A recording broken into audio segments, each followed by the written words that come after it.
Ron Previtt. Ronald "Big Ron" Previtt stands as one of the most remarkable figures in American organized crime history.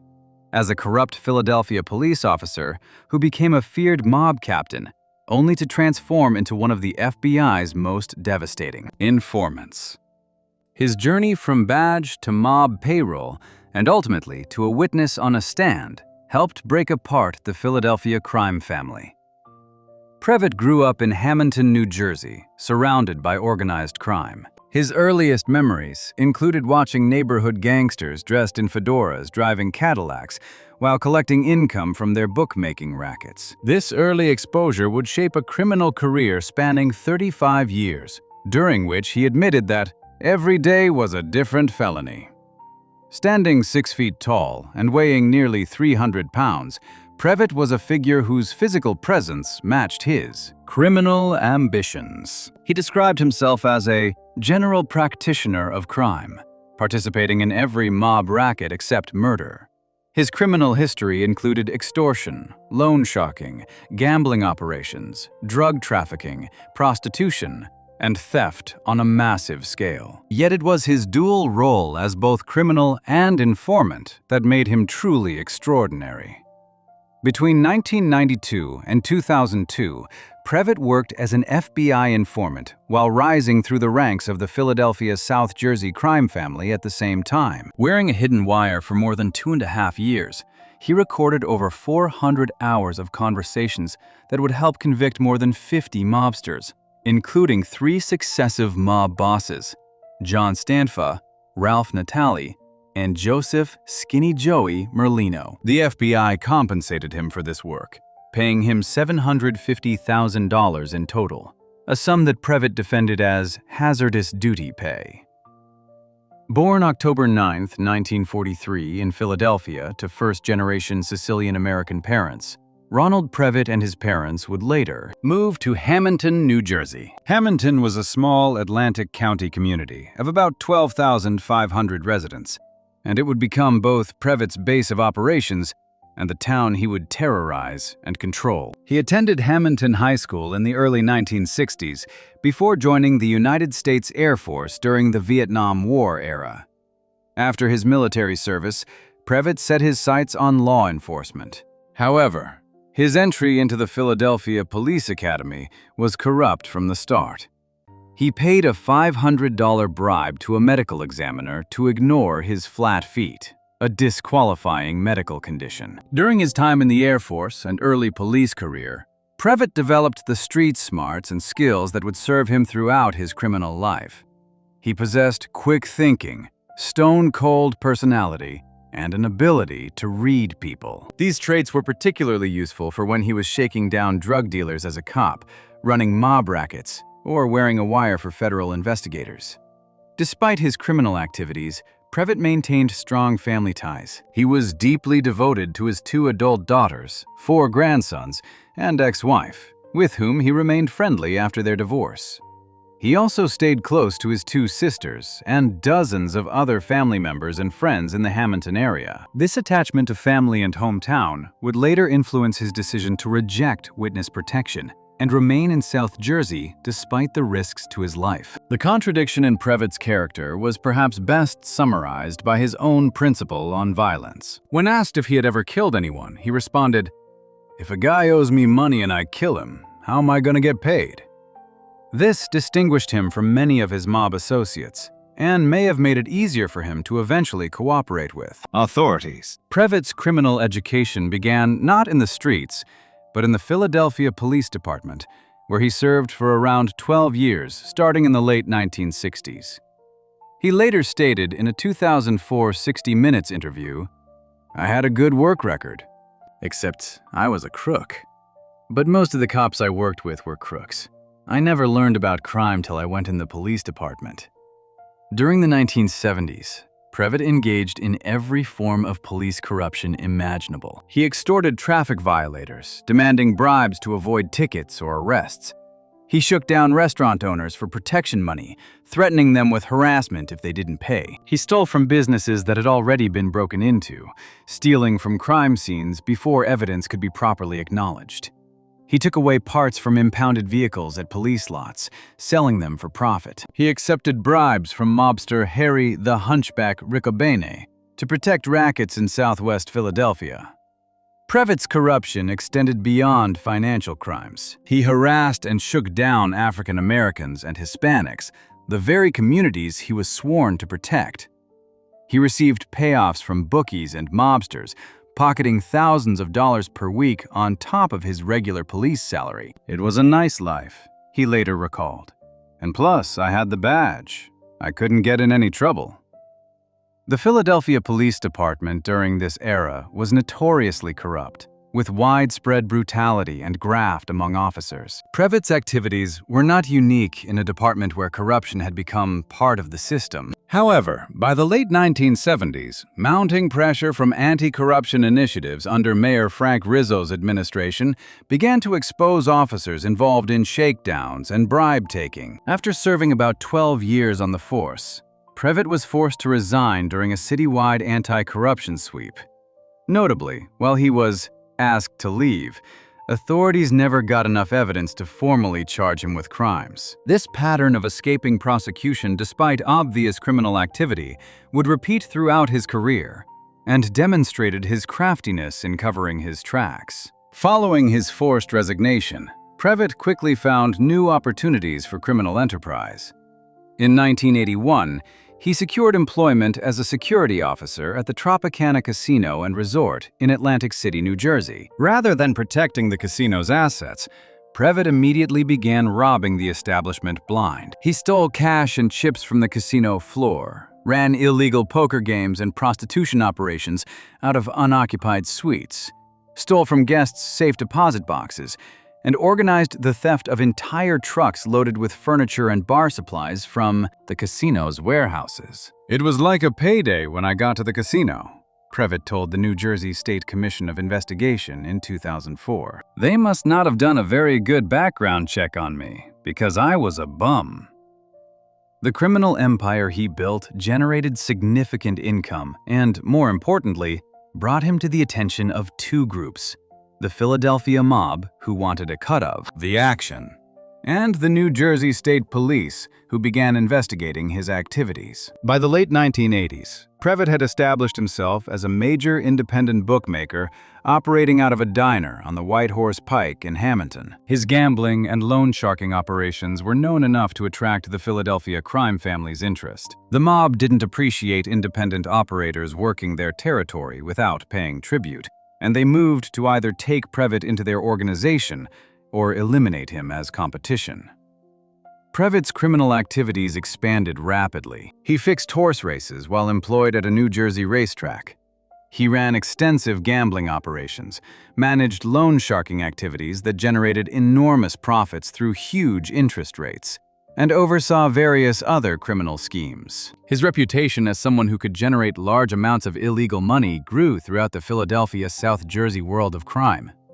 In 1985, Previtt was arrested for theft, facing charges that could have resulted in significant prison time. However, demonstrating the survival instincts that would define his career, he negotiated a deal with the New Jersey State Police. The charges were dropped after he agreed to work as an informant, providing information about organized crime activities in the region. This marked the beginning of Previtt's double life, expanding his criminal operations while sharing intelligence to law enforcement.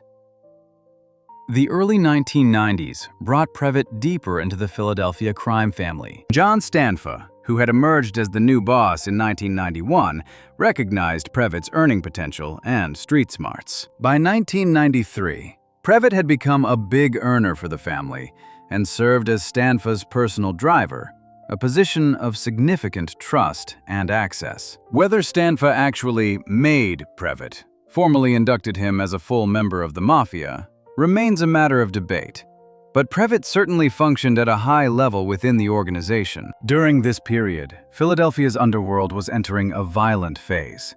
A younger faction, led by Ralph Natale and Joseph "Skinny Joey" Merlino, was openly rebelling against Stanfa's leadership, resulting in a bloody mob war. On August 31, 1993, Previtt's friend, Fred Aldrich, was driving Stanfa and his son John Jr.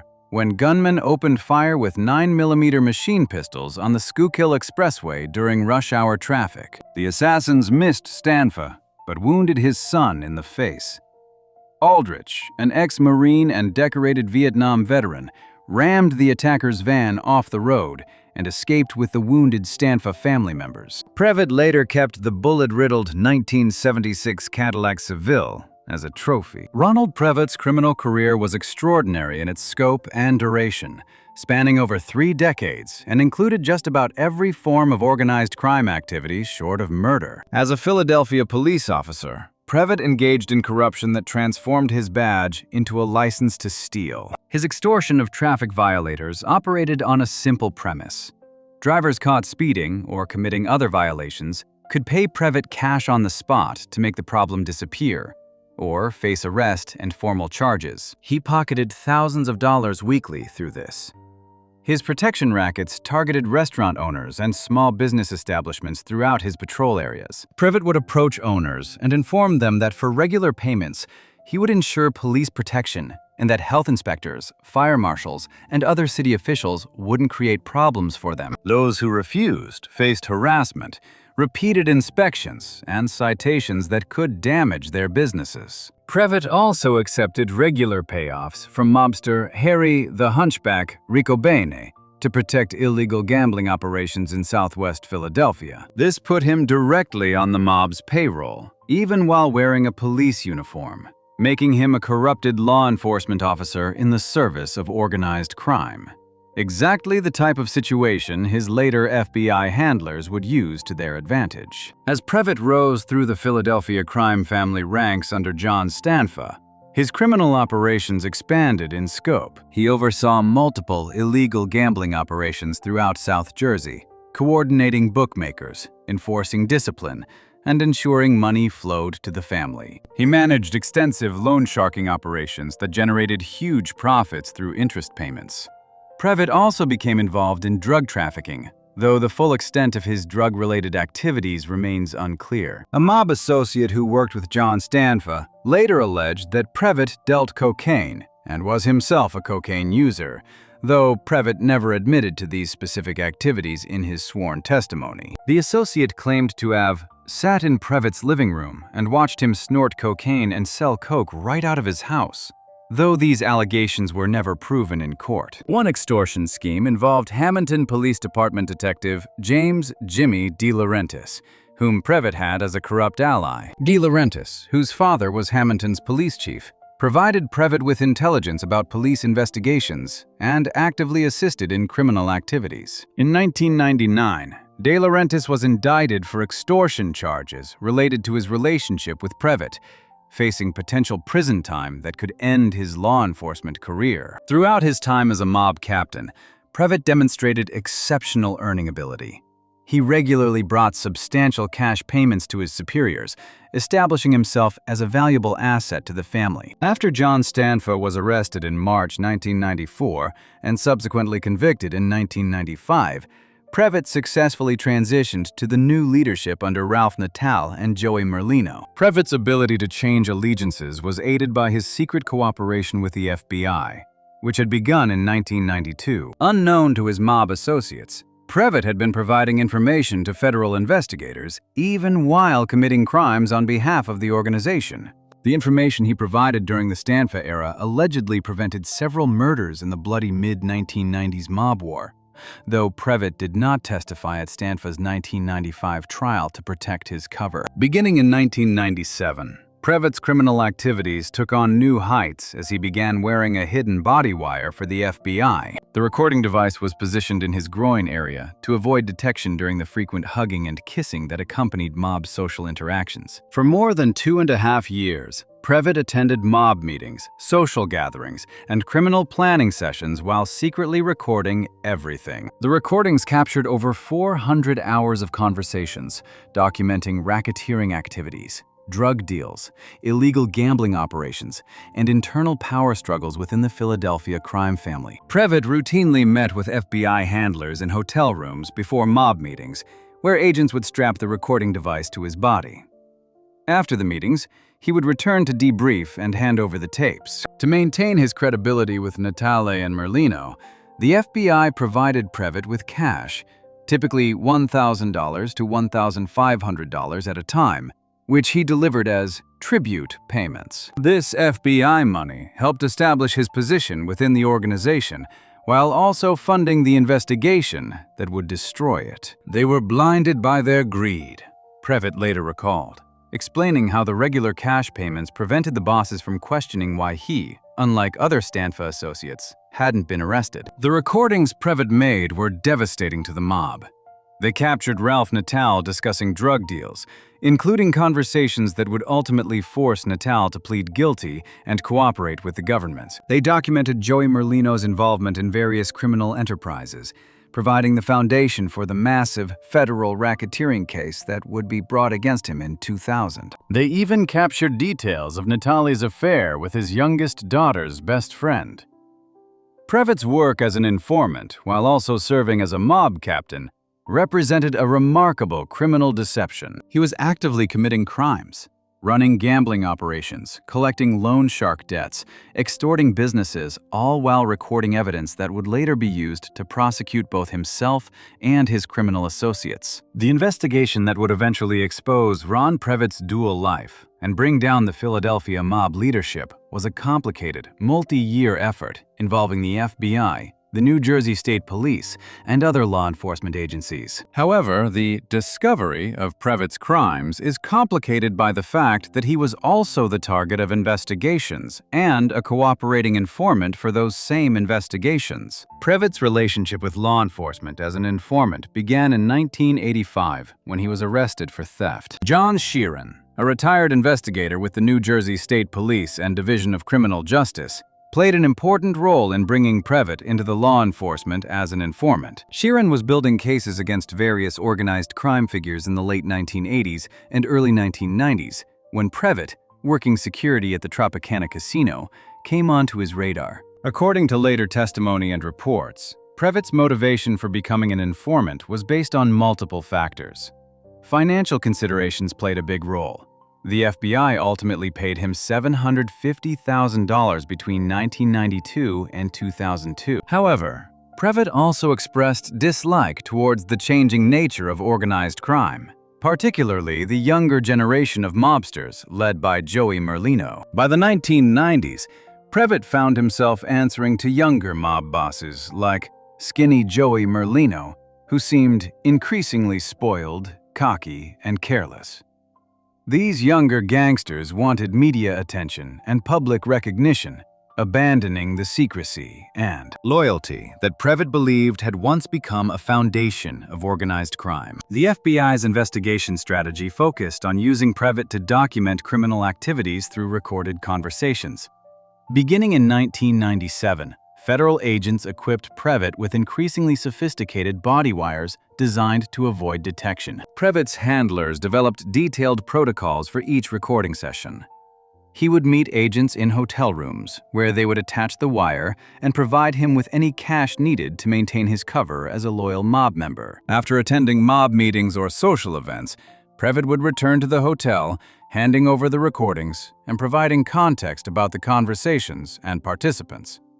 The investigation faced significant challenges. Previtt had to maintain his criminal activities to avoid suspicion, meaning the FBI was essentially authorizing crimes by its own informant. Federal authorities were aware of these challenges, but thought that the intelligence Previtt could provide outweighed the risks.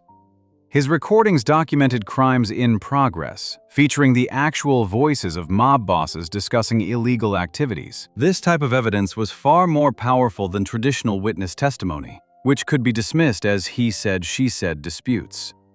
As Previtt's cooperation continued, the scope of the investigation expanded. His recordings included not just Philadelphia mob figures, but also corrupt political officials, including Camden Mayor Milton Milan. The evidence he gathered documented a whole criminal enterprise involving gambling, drug trafficking, extortion, loan sharking, and corruption of public officials. In March 2000, Federal prosecutors secured a massive indictment against Joey Merlino and 10 co-defendants on charges including racketeering, murder, attempted murder, extortion, bookmaking, and receiving stolen property. The indictment was built on the foundation of Previtt's recordings and his insider knowledge of the Philadelphia crime family's operations. Ralph Natal, facing overwhelming evidence from Previtt's recordings that placed him in the middle of FBI-monitored drug deals and other crimes, cooperated with the government,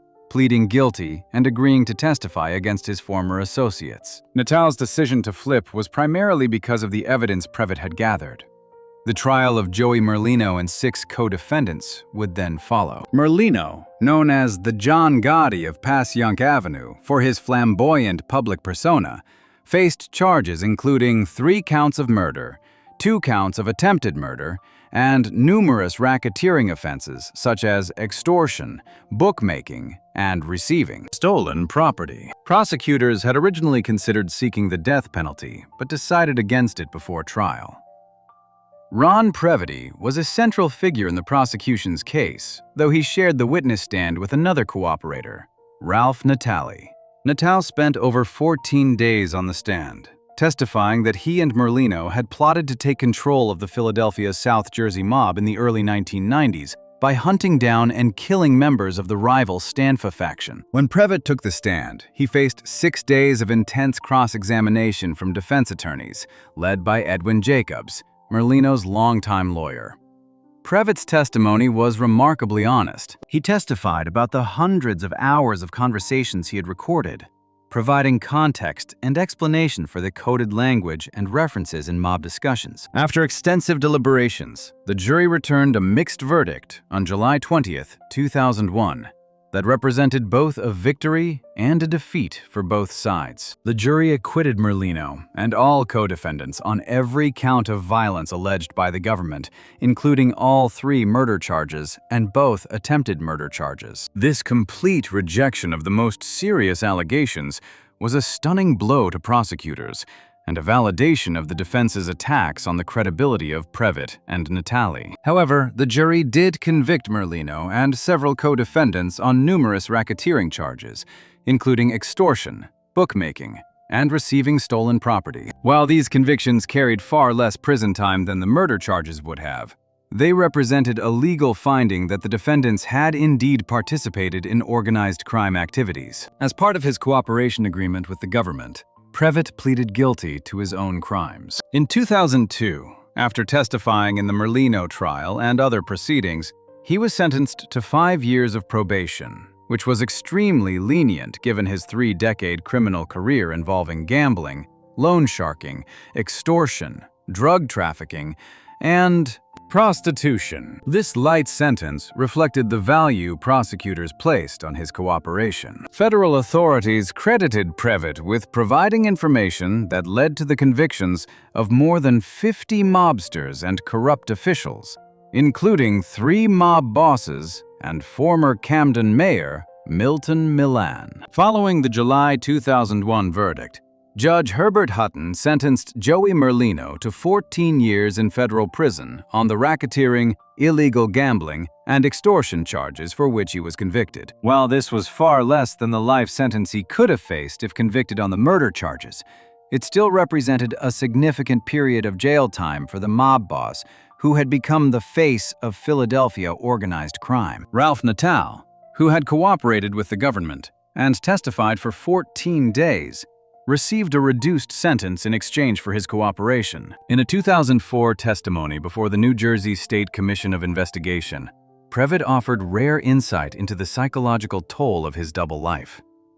"I'm never at ease with what I did most of my life," he admitted. "You wait for the door to come down in the middle of the night. You wait for a bullet to come through the window. You walk out and hit the button to open your car and you wait to get shot. It's a terrible way of life, but it's the life I chose." The $750,000 Previtt received from the FBI became controversial. Defense attorneys and mob associates viewed this as blood money, proof that the government had essentially purchased testimony against their clients. Previtt defended the payment as appropriate compensation for the extraordinary risks he took, "They call it hazardous duty pay for a reason," he would say, noting that many informants had been killed once their cooperation became known. Following his testimony in the Merlino trial and other proceedings, Ron Previtt faced a critical decision: enter the federal witness protection program and disappear with a new identity, or remain in the Hamilton area he loved, despite the risks to his life. Previtt ultimately chose to stay. "Where am I gonna go?" he asked. I like it here.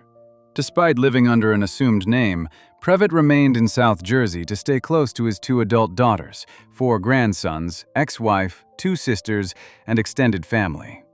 His attorney, Joseph P. Grimes, noted that Previtt's strong family ties made leaving the area unthinkable, despite the very real danger he faced from former mob associates who viewed him as a traitor. In the years following the trials, Previtt lived a quiet life compared to his earlier criminal career.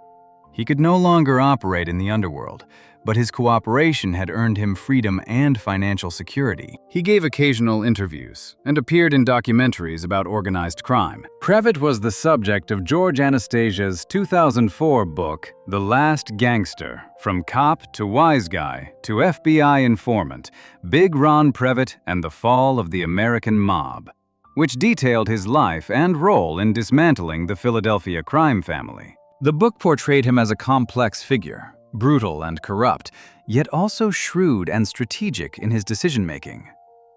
Joey Merlino was released from prison in 2011 after serving most of his 14-year sentence. He moved to South Florida and attempted to portray himself as retired from organized crime, though the FBI and organized crime reporters believed he continued to run operations. In 2016, Merlino was arrested again as part of a massive East Coast La Cosa Nostra case, though a 2018 trial ended in a mistrial.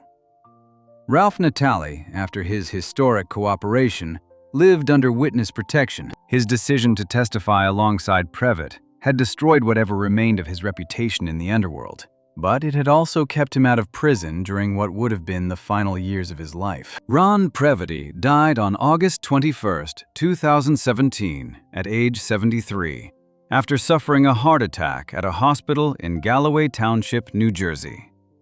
Previtt's legacy remains controversial. Law enforcement officials credit him with dismantling one of America's most violent crime families and preventing multiple murders. His 400-plus hours of recordings and willingness to testify provided evidence that would have been impossible to get through usual investigative methods. The more than 50 convictions his cooperation generated represented a massive blow to organized crime in the Philadelphia, South Jersey region. However, critics note that Previtt was allowed to commit crimes for years while working as an informant, victimizing countless people who never received justice. His victims, business owners he extorted, borrowers he victimized through loan sharking, and communities he terrorized, saw him receive probation, while less culpable defendants went to prison. The substantial payments he received from the FBI raised ethical questions about the government essentially funding ongoing criminal activity. Ron Previtt's story shows him as both victim and victimizer, hero and villain, patriot and traitor. He chose a life of crime, earned from it, and when faced with consequences, traded his knowledge for freedom and money.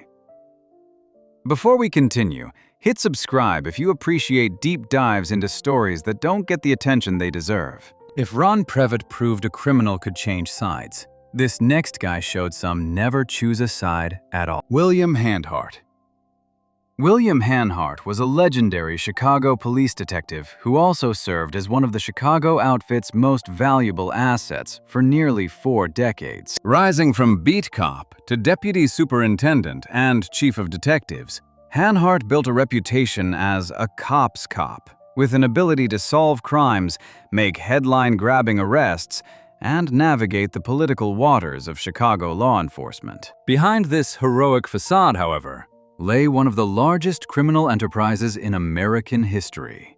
A jewelry theft ring that generated tens of millions of dollars while operating under the protection of Handhart's badge. From the moment he joined the Chicago Police Department in 1953, Hanhart was allegedly on the Chicago outfit's payroll. According to testimony in the historic 2007 Family Secrets mob trial, outfit boss Angelo Volpe paid Hanhart and his longtime partner Jack Hinchy $1,000 per month each, along with a new car every 2 years, in exchange for protection and intelligence. This relationship would continue throughout Hanhart's 33-year police career. The Hanhart case represents far more than one corrupt cop's crimes. It exposes the deep roots the Chicago outfit had within law enforcement, the decades-long failure of the system to detect or stop corruption, and the culture of silence that protected crooked cops even when their mob connections were widely suspected. William Hanhart was born in Chicago in 1928. During an era when the city's politics, law enforcement, and organized crime formed an unholy trinity of corruption and power. Growing up in mid-20th century Chicago meant witnessing firsthand how the outfit influenced everything from labor unions to elections, from businesses to police stations. Hanhart joined the Chicago Police Department in 1953, entering a force that was already known for corruption, but still had considerable public respect. The 1950s Chicago police had officers who bravely confronted armed criminals while also taking payoffs from the very gangsters they had to arrest. From the beginning, Hanhart seemed to understand and embrace this duality, having both a reputation for aggressive policing and building relationships with organized crime figures. His early years on the force were marked by the kind of headline-making arrests that build police careers. In 1962, while staking out a North Side home with his partner John Hinchy, Hanhart encountered 3 armed robbers carrying a submachine gun. The shootout left 2 suspects dead and established Hanhart's credentials as a courageous cop willing to face danger. This incident, like many in his career, was later viewed with suspicion. Some investigators would allege that Hanhart's big busts often involved criminals the outfit had decided to give up, allowing Hanhart to build his reputation while removing problems for organized crime. Another early case that made headlines involved the kidnapping and murder of Hillside police officer Anthony Raymond. 3 men who had just robbed a restaurant stopped for a traffic violation by Officer Raymond, who they then killed and buried. According to later accounts, Hanhart received information from an informant about who the suspects were and where to find the body. It would later be known that the suspects were part of an outfit robbery crew, and that outfit bosses had decided to sacrifice them to help build Hanhart's credibility with law enforcement. Throughout the 1960s and 1970s, Hanhart's career grew, even as suspicions about his mob connections also grew. He founded and commanded the Central Investigations Unit in the 1960s, using the city's best detectives to target major criminals. The FBI heavily relied on this unit, and Director J. Edgar Hoover personally sent letters praising Hanhart's work. Hanhart's personality was described as commanding and larger than life. He was a big man with a physical presence that dominated any room he entered. Thomas P. Sullivan, who served as U.S. Attorney in Chicago from 1977 to 1981, recalled meeting Hanhart in the early 1960s and described him as having a very commanding presence, a big man. He was a fine police officer. That's my understanding and my belief. By the late 1970s, however, Hanhart's mob connections had become too obvious to ignore. In 1979, he fell under suspicion and was demoted to the traffic squad after being accused of having inappropriate relationships with mobsters who controlled the city's corrupt downtown First Ward. This should have ended his career in disgrace. Instead, in one of the most remarkable demonstrations of his political influence, Hanhart was promoted just months later to Chief of Detectives by newly appointed Police Superintendent Richard Brezicek after the election of Mayor Jane Byrne. This promotion, coming immediately after a corruption-related demotion, demonstrated both Hanhart's deep connections and the culture of impunity that protected corrupt cops in Chicago. Even as evidence of his mob ties started to present themselves, including his name appearing in murdered Teamsters official Alan Dorfman's phone book in 1983, Hanhart was allowed to continue rising through the ranks, eventually becoming deputy superintendent. In 1986, Hanhart testified in the Nevada conspiracy trial of Anthony Spilatro, the Chicago outfit's man in Las Vegas, and one of the most feared mob enforcers of the era. Hanhart's testimony helped discredit a key government witness, Frank Collada, resulting in a mistrial for Spilatro. Shortly after this service to the mob, Hanhart retired from the police force. Spilatro was murdered by the outfit while awaiting retrial, brutally beaten and buried alive in an Indiana cornfield.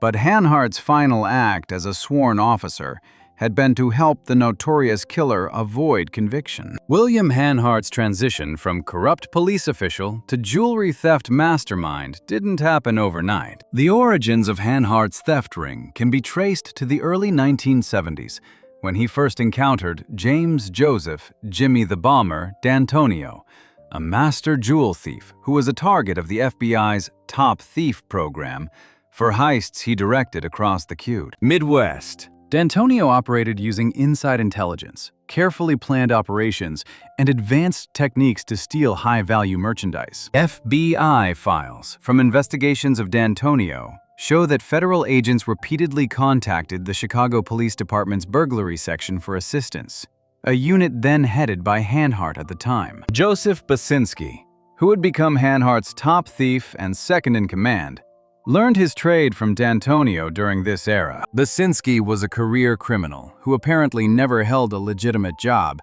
possessed no documented assets, and used multiple social security numbers throughout his life. Prosecutors later described him as a slippery character who embodied the professional criminal lifestyle. According to federal investigators, Basinski's relationship with Hanhart developed during the 1970s, when Hanhart was supposedly investigating theft rings, but was actually studying them for future criminal enterprises. Another key member of what would become Hanhart's crew was Paul the Indian Shiro, an Arizona-based enforcer for the Chicago outfit with a reputation for violence.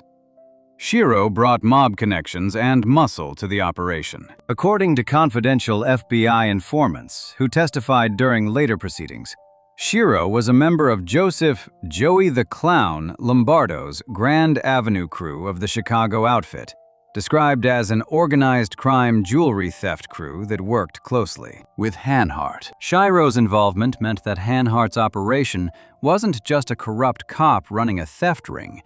It was directly connected to and sanctioned by the Chicago outfit. The actual jewelry theft operation appears to have begun in earnest around 1980, while Hanhart was still serving as a high-ranking Chicago police official. The first documented theft occurred on October 8, 1984, when Hanhart and Basinski stole 180 Baum and Mercier watches, valued at approximately $310,000, from jewelry salesman Paul Lachterman in Glendale, Wisconsin, a Milwaukee suburb. This theft demonstrated the advanced methods that would characterize the ring's operations.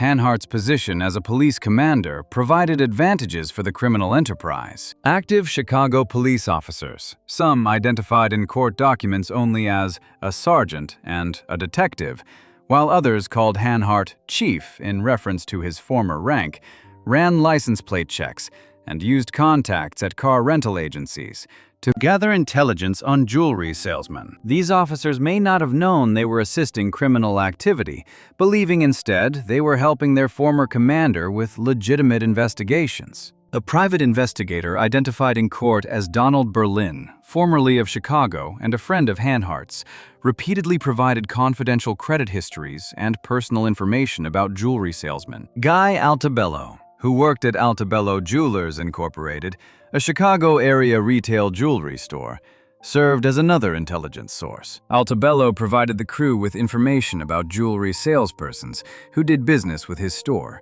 including their identities, the nature and quality of their goods, and the best times to steal from them. The most well-known operation of all was planned for Columbus, Ohio in 1994. It was an elaborate scheme that would net around $2 million and demonstrate the crew's mastery of advanced planning. For 2 months before a gem wholesaler's show at a Hyatt hotel, Basinski repeatedly checked into the hotel under the name Sol Gold or similar aliases. Each time, he would ask to store valuables in the hotel's safe deposit boxes, which were located in a secure room behind the front desk. His real purpose was to systematically copy the keys of the numerous safe deposit boxes using a key-cutting machine, eventually creating a master key. During the actual jewelry show, late one night, a woman identifying herself as Mrs. Sol Gold was allowed behind the front desk into the safe deposit box room to retrieve her property. The next morning, 8 jewelry salesmen discovered their boxes had been cleaned out of diamonds, jewelry, and gold, totaling around $2 million. Between 1984 and 1996, Hanhart's crew committed at least 9 major jewelry thefts, totaling more than $5 million in documented losses. The thefts spanned at least 7 states: Wisconsin, California, Ohio, Michigan, Minnesota, Texas, and Arizona. Individual heists included $300,000 in gems from Wisconsin in 1984, $500,000 worth of Rolex watches in California in 1986, $125,000 in jewelry from Ohio in 1989, $1 million in Michigan, and $240,000 in Minnesota in 1993, and the massive $2 million.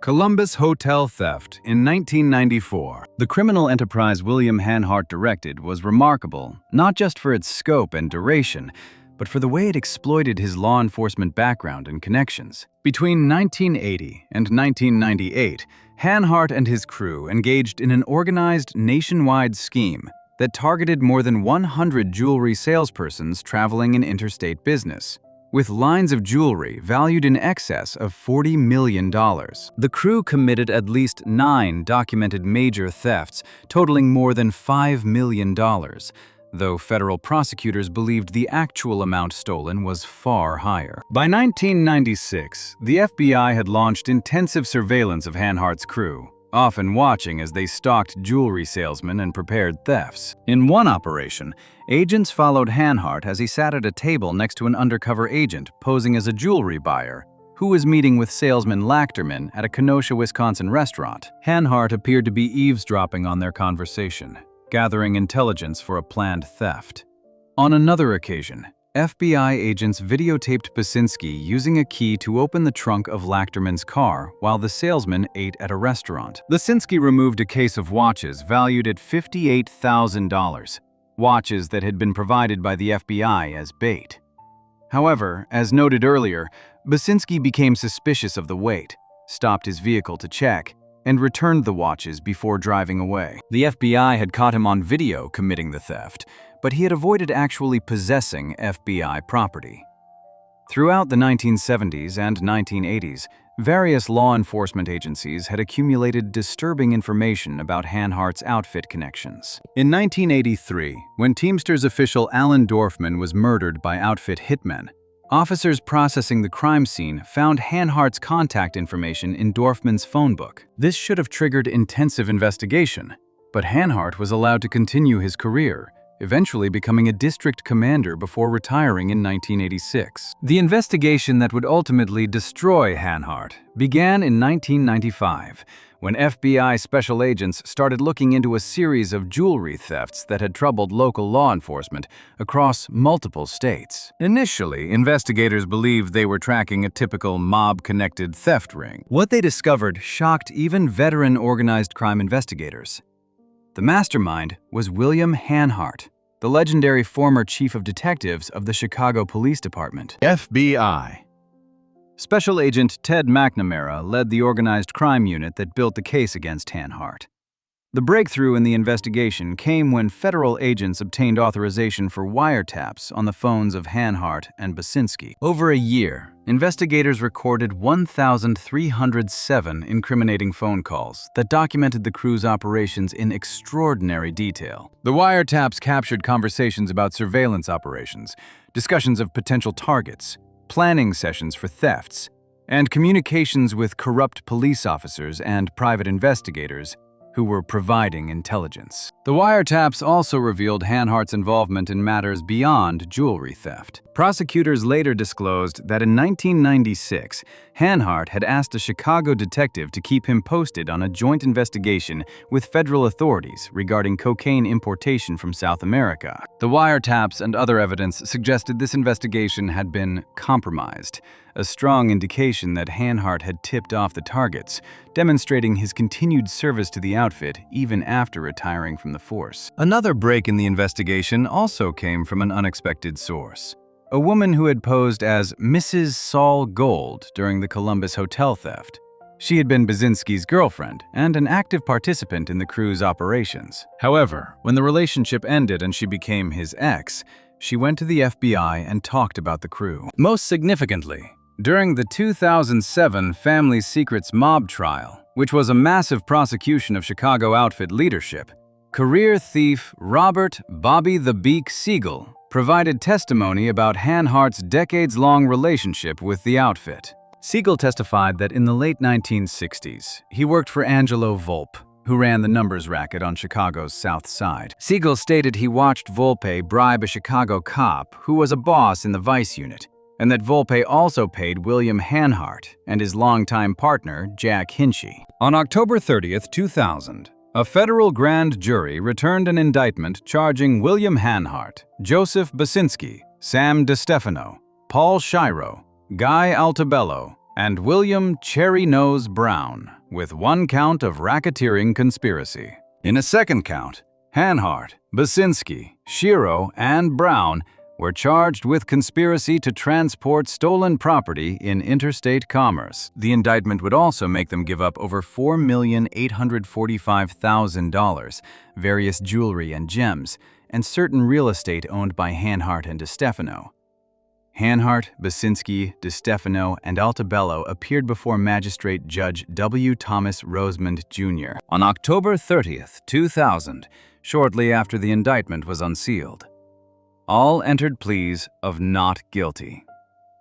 Hanhart and DeStefano were each released on $200,000 bond, while Altabello was released on $175,000 bond. Basinski's $100,000 bond in a separate witness intimidation case was allowed to stand. Paul Shiro was arrested in Arizona, while authorities were still seeking William Cherry Nose Brown. Paul Shiro pleaded guilty in October 2001 to racketeering conspiracy and interstate theft, admitting he took part in thefts and conducted surveillance of jewelry stores, shows, owners, and salesmen. Joseph Basinski also pleaded guilty, as did the other co-defendants. On October 29, 2001, William Hanhart himself pleaded guilty to racketeering conspiracy and interstate theft charges, admitting to his role as the mastermind of the jewelry theft ring. The sentencing hearing for Hanhart began in May 2002 before U.S. District Judge Charles Norgal Sr. and lasted 4 days. Judge Norgal sentenced Hanhart on May 6, 2002 to around 16 years in federal prison. Former U.S. Attorney Patrick Fitzgerald, who would later become famous for prosecuting corruption cases, including that of Illinois Governor Rod Blagojevich, called the Hanhart case a remarkable chapter in the history of law enforcement in Chicago. Shortly after his conviction, but before beginning his sentence, Hanhart failed to appear in court in 2001, having attempted suicide. This incident would later become the subject of the following proceedings. In 2004, the Seventh Circuit Court of Appeals later resentenced Hanhart to 11 years and 9 months in prison due to a mistaken charge of obstruction of justice during his suicide attempt. Hanhart's family stood firmly behind him throughout the legal proceedings and imprisonment. His son Edward's statement that, "We are not at all ashamed of our father. We stand behind him as a family, and we are very proud of him," reflected either genuine love transcending criminal conduct or a disturbing inability to acknowledge the severity of his crimes. This family support was both touching and troubling. On one hand, Hanhart's devotion to his 7 children, 18 grandchildren, and 19 great-grandchildren appeared genuine. and they clearly loved him despite his crimes. On the other hand, the family's refusal to acknowledge the harm he caused suggested a moral blindness that perhaps helped enable his criminal career. If those closest to him couldn't or wouldn't see his corruption, how could distant colleagues be expected to recognize it? William Hanhart was jailed at the Federal Prison Medical Facility in Rochester, Minnesota, where he dealt with multiple serious health problems, including cancer, heart disease, and chronic obstructive pulmonary disease, COPD. His attorneys noted that his time in prison was extraordinarily difficult due to these sicknesses. But Hanhart never expressed bitterness about his health problems and remained focused on returning home to his family. Hanhart was released from federal prison in 2011 and moved to a house on Chicago's Near West Side before ultimately returning to his home in Deerfield, a wealthy northern suburb. His release came after serving approximately 9 years of custody following his reduced sentence. Despite his status as one of the most corrupt cops in Chicago history, he successfully reintegrated into civilian life, living openly in the Chicago area rather than relocating or hiding. Throughout his final years, Hanhart remained close to his large family. Perhaps the most interesting aspect of Hanhart's post-conviction life was that he continued to receive Chicago police pension. Because he joined the force in 1953, 2 years before Illinois enacted a felony forfeiture rule that would have stripped convicted officers of pension benefits, Hanhart's criminal conviction didn't affect his retirement income. At the time of his 2016 death, he was still collecting more than $70,000 per year from Chicago taxpayers. William Hanhart died on December 30, 2016, at Highland Park Hospital from complications of chronic obstructive pulmonary disease. He was 88 years old and had just celebrated his birthday with family shortly before his death. A wake was scheduled for December 31, 2016, at Cumberland Chapels in Norwich, followed by a funeral mass at St. Juliana Church in Chicago, with burial at St. Joseph Cemetery in River Grove. The funeral arrangements and family statements revealed the continued divide between how Hanhart's family remembered him and his actual legacy. The funeral home's death notice made no mention of his criminal career, his decades of corruption, or his betrayal of the public trust. Family members emphasized his devotion to family, his love of Christmas, and his generous spirit. However, others offered more balanced assessments. Chicago Tribune columnist John Cass wrote extensively about Hanhart's death, noting the silence of consent that had protected him throughout his career and the institutional corruption that enabled his crimes. Former colleagues and prosecutors acknowledged his complex legacy, a genuinely skilled detective who used those skills for criminal purposes, a devoted family man who betrayed the public family he was sworn to protect. William Hanhart died as he lived, surrounded by family who loved him, protected by the pension system he had corrupted, and largely unrepentant about his crimes. His death closed a remarkable criminal career that spanned from the 1960s through 2000, victimized hundreds of people, stole millions of dollars, and betrayed the public trust. He was one of Chicago's most decorated police officers and one of its most corrupt. This duality, along with genuine skill and dedication in some areas, combined with corruption in others, makes him a uniquely troubling figure in American law enforcement history. He proved that someone could be both an effective cop and a career criminal, that reputation could shield corruption for decades, and that flaws in the system could enable massive crimes in plain sight. The ultimate tragedy of the William Hanhart story isn't just the crimes he committed or the victims he created. It's the system that failed to stop him, despite decades of warning signs, the culture of silence that protected him even after he was found guilty, and the pension system that continued to reward him even after his conviction. These failures suggest that while Hanhart himself is gone, the conditions that enabled his corruption may still exist, waiting for the next corrupt cop who goes from badge to mob payroll. If you're still watching at this point, make sure you're subscribed. We cover stories like this every week, and your support helps us keep going. While Hanhart corrupted the badge for profit, The next man never wore it as anything but a mob uniform from the start. Richard Kane. On December 20th, 1973, two masked gunmen entered Rose's sandwich shop on Chicago's West Side, carrying a sawed-off shotgun, a pistol, and a two-way radio. They ordered 8 terrified patrons against the wall in what appeared to be a robbery. But this was no ordinary holdup. Moving down the line, one gunman stopped at a well-dressed 42-year-old man and pulled him slightly away from the wall. Without a word, the assassin shoved the 12-gauge shotgun under the victim's chin and fired twice. As the body crumpled to the floor, the second gunman fired his pistol into the victim's head. The killers fled to a waiting getaway car, leaving behind the corpse of Richard Kane, a man the FBI would later describe as possibly the most corrupt police official in the history of Chicago.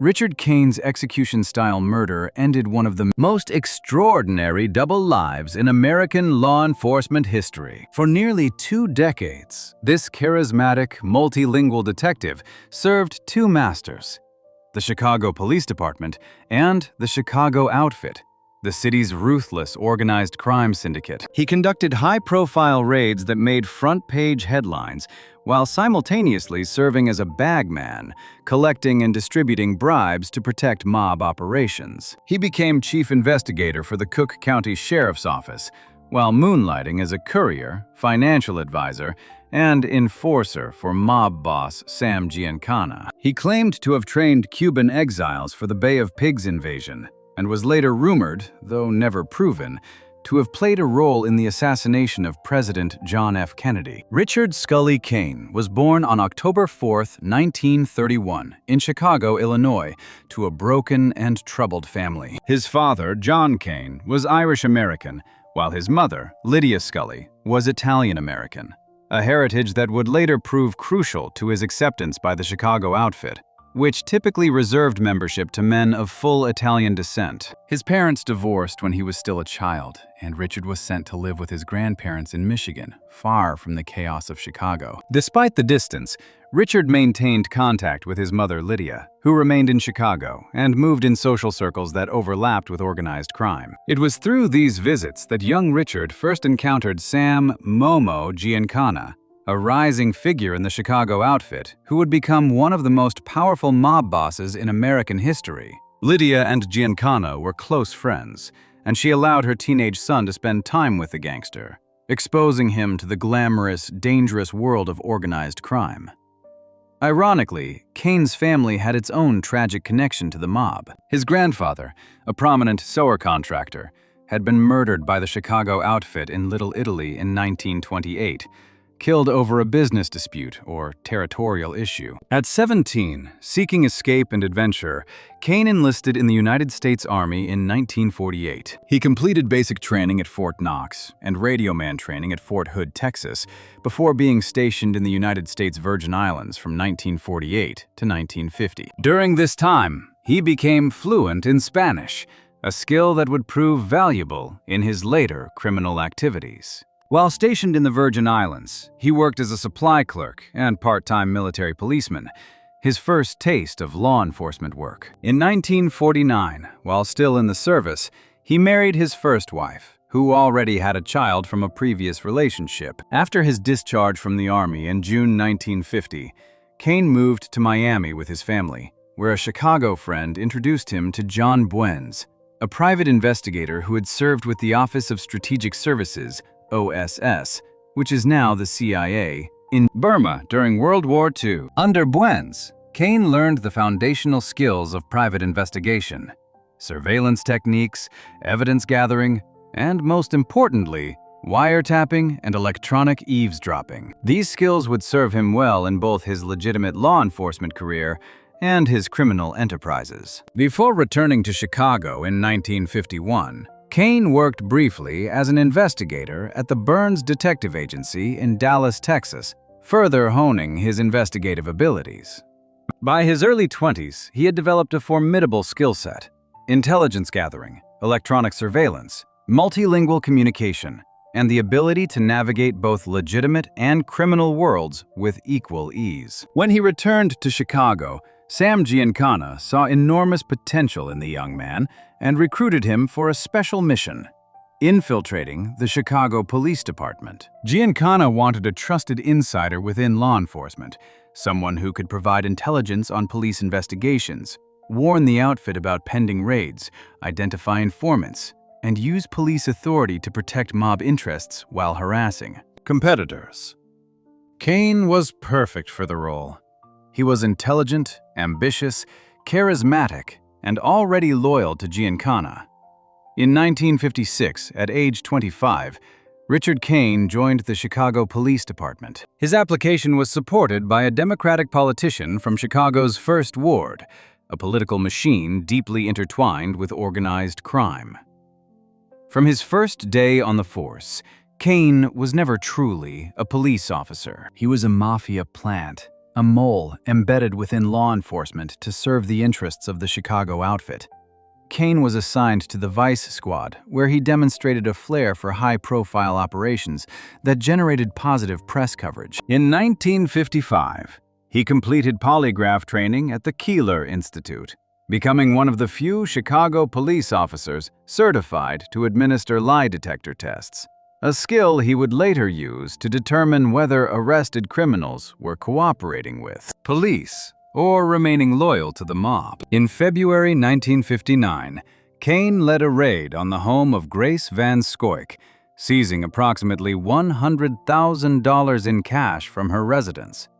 The operation made headlines, establishing Kane as an aggressive crime fighter. The following month, March 1959, Kane shot and killed Harry Fiegel during an apprehension. Kane claimed that Fiegel, a suspected child molester, had opened fire on officers, forcing him to return fire in self-defense. However, Fiegel's friends insisted he never carried a gun. A subsequent investigation revealed troubling discrepancies. The gun found at the scene had been stolen from a Chicago residence just 1 week before the shooting. Fiegel's attorney, Edward L. Kelly, traced the weapon back to Richard Kane himself. Kelly sent a letter to United States Attorney Robert Teakin, outlining his findings and noting that Kane's expenses greatly exceeded his police salary. Kane supports his present wife, his former wife, and children, rents at a hotel, and maintains 2 apartments. Kane appears to be engaged in various activities of prostitution and extortion.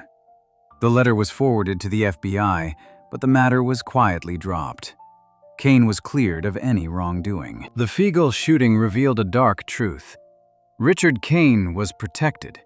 Despite evidence suggesting he had planted a weapon and executed a suspect, no charges were filed. This protection came from multiple sources: corrupt police officials who were themselves on the outfit payroll, powerful political connections, and the simple fact that exposing Kane would expose the broader corruption that infected the department. Throughout the late 1950s, Kane served as the outfit's primary bagman within the Chicago Police Department.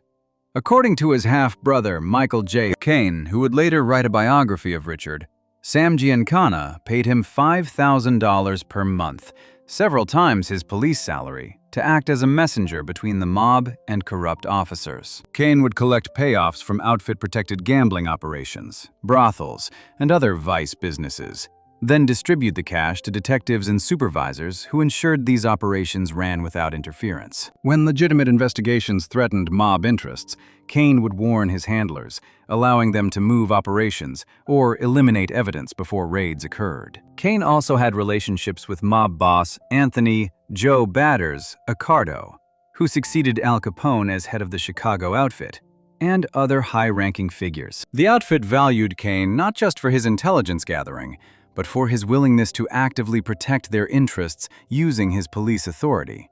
He arranged for bookmakers who competed with mob operations to be raided and arrested, but always checked with Pat Marcy, an important figure in the Chicago outfit, before conducting arrests to ensure the targets weren't under mob protection. In 1960, Kane's dual role became even more complex when he took a leave of absence from the Chicago Police Department to join the investigation team assembled by Assistant U.S. Attorney Richard Ogilvie to prosecute mob boss Anthony Accardo. On its face, this seemed like a betrayal of the outfit. In reality, it was the perfect infiltration. Kane had access to the most sensitive details of the federal investigation, which he could feed back to Giancana and Accardo. The prosecution ultimately failed to convict Accardo, and many suspected Kane's intelligence leaks had fatally compromised the case. During this period, Kane also claimed involvement in CIA operations. In media interviews conducted before his death, he stated that he had been deported from Mexico in 1961 after participating in unauthorized CIA training of Cuban Americans for the Bay of Pigs invasion. After his death, anonymous Washington sources confirmed these claims off the record. Kane also asserted he had worked with the U.S. State Department, tracing the flow of American money into communist hands. Whether these claims were true or elaborate fabrications to enhance remains unclear. What is documented is that Kane recruited Cuban exiles in Chicago around 1963 for clandestine training in Cook County, ostensibly to form an anti-Castro force. The mob had an interest in removing Fidel Castro, as his revolution had cost them casino operations in Havana. In December 1963, thieves stole $250,000 worth of prescription drugs from the Zahn Drug Company in Melrose Park, Illinois. The following month, January 1964, Richard Kane led a dramatic raid on the Caravel Motel in Melrose Park, where his team recovered $43,000 worth of the missing drugs. Kane invited the press to witness the raid, ensuring maximum publicity for what appeared to be excellent police work. But journalists investigating the story uncovered troubling details. The motel room had been rented by Sergeant John Chaconis of the Special Investigations Unit, who reported directly to Kane. Someone had registered under the false name John Matheos of Peoria and signed registration card number 6927 on January 6, 1964. The same day as the raid. Witnesses reported that Kane personally removed the original registration card from the motel office during the raid. The truth gradually emerged. Kane and his team had staged the entire operation. They had arranged the drug theft, hidden a portion of the stolen medicine in a motel room rented by one of Kane's own officers, then conducted a fake raid to recover the drugs and generate positive press coverage. The scheme served multiple purposes. It created the appearance of effective law enforcement, provided an opportunity to sell the remaining stolen drugs back to criminals for profit, and allowed Kane to demonstrate his value to Sheriff Ogilvy. A grand jury investigation was convened to determine who had actually stolen the drugs. Unable to prove the theft itself, prosecutors instead charged Kane, Chaconas, and two other members, Lieutenant James Donnelly and Detective William Witzman, with perjury for lying to the grand jury about their role in the fake raid. In December 1964, after a joint trial by jury, Richard Kane, John Chaconis, and James Donnelly were convicted of conspiracy to commit perjury. Each was sentenced to the Illinois State Penitentiary for a term of not less than 1 year, nor more than 3 years. The jury was unable to reach a verdict regarding Witzman. Kane was immediately fired from the Cook County Sheriff's Office, ending his official law enforcement career.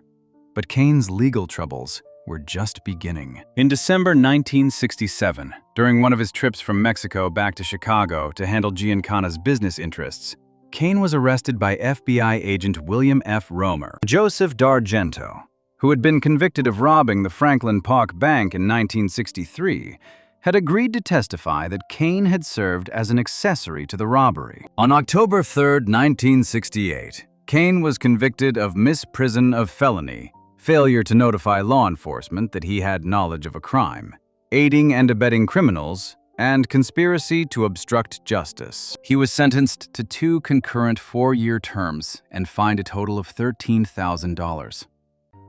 On July 8, 1969, Kane returned to court to face additional perjury charges related to the Zahn Drug Company robbery. When he discovered that his former colleague, Bill Witzman, was willing to testify against him, Kane pleaded guilty and received an additional 6-month sentence. Kane served approximately 3 years in federal prison, where his health deteriorated significantly. He developed an eye disease that left him nearly blind. On October 20, 1971, Richard Kane was released from federal prison. Despite his criminal convictions and near blindness, Sam Giancana informed other mob bosses that Kane was allowed to earn a living in Chicago. Just 2 days after his release, Kane contacted FBI agent William F. Romer and made an extraordinary offer. He wanted to become an undercover informant to help them cripple the mob.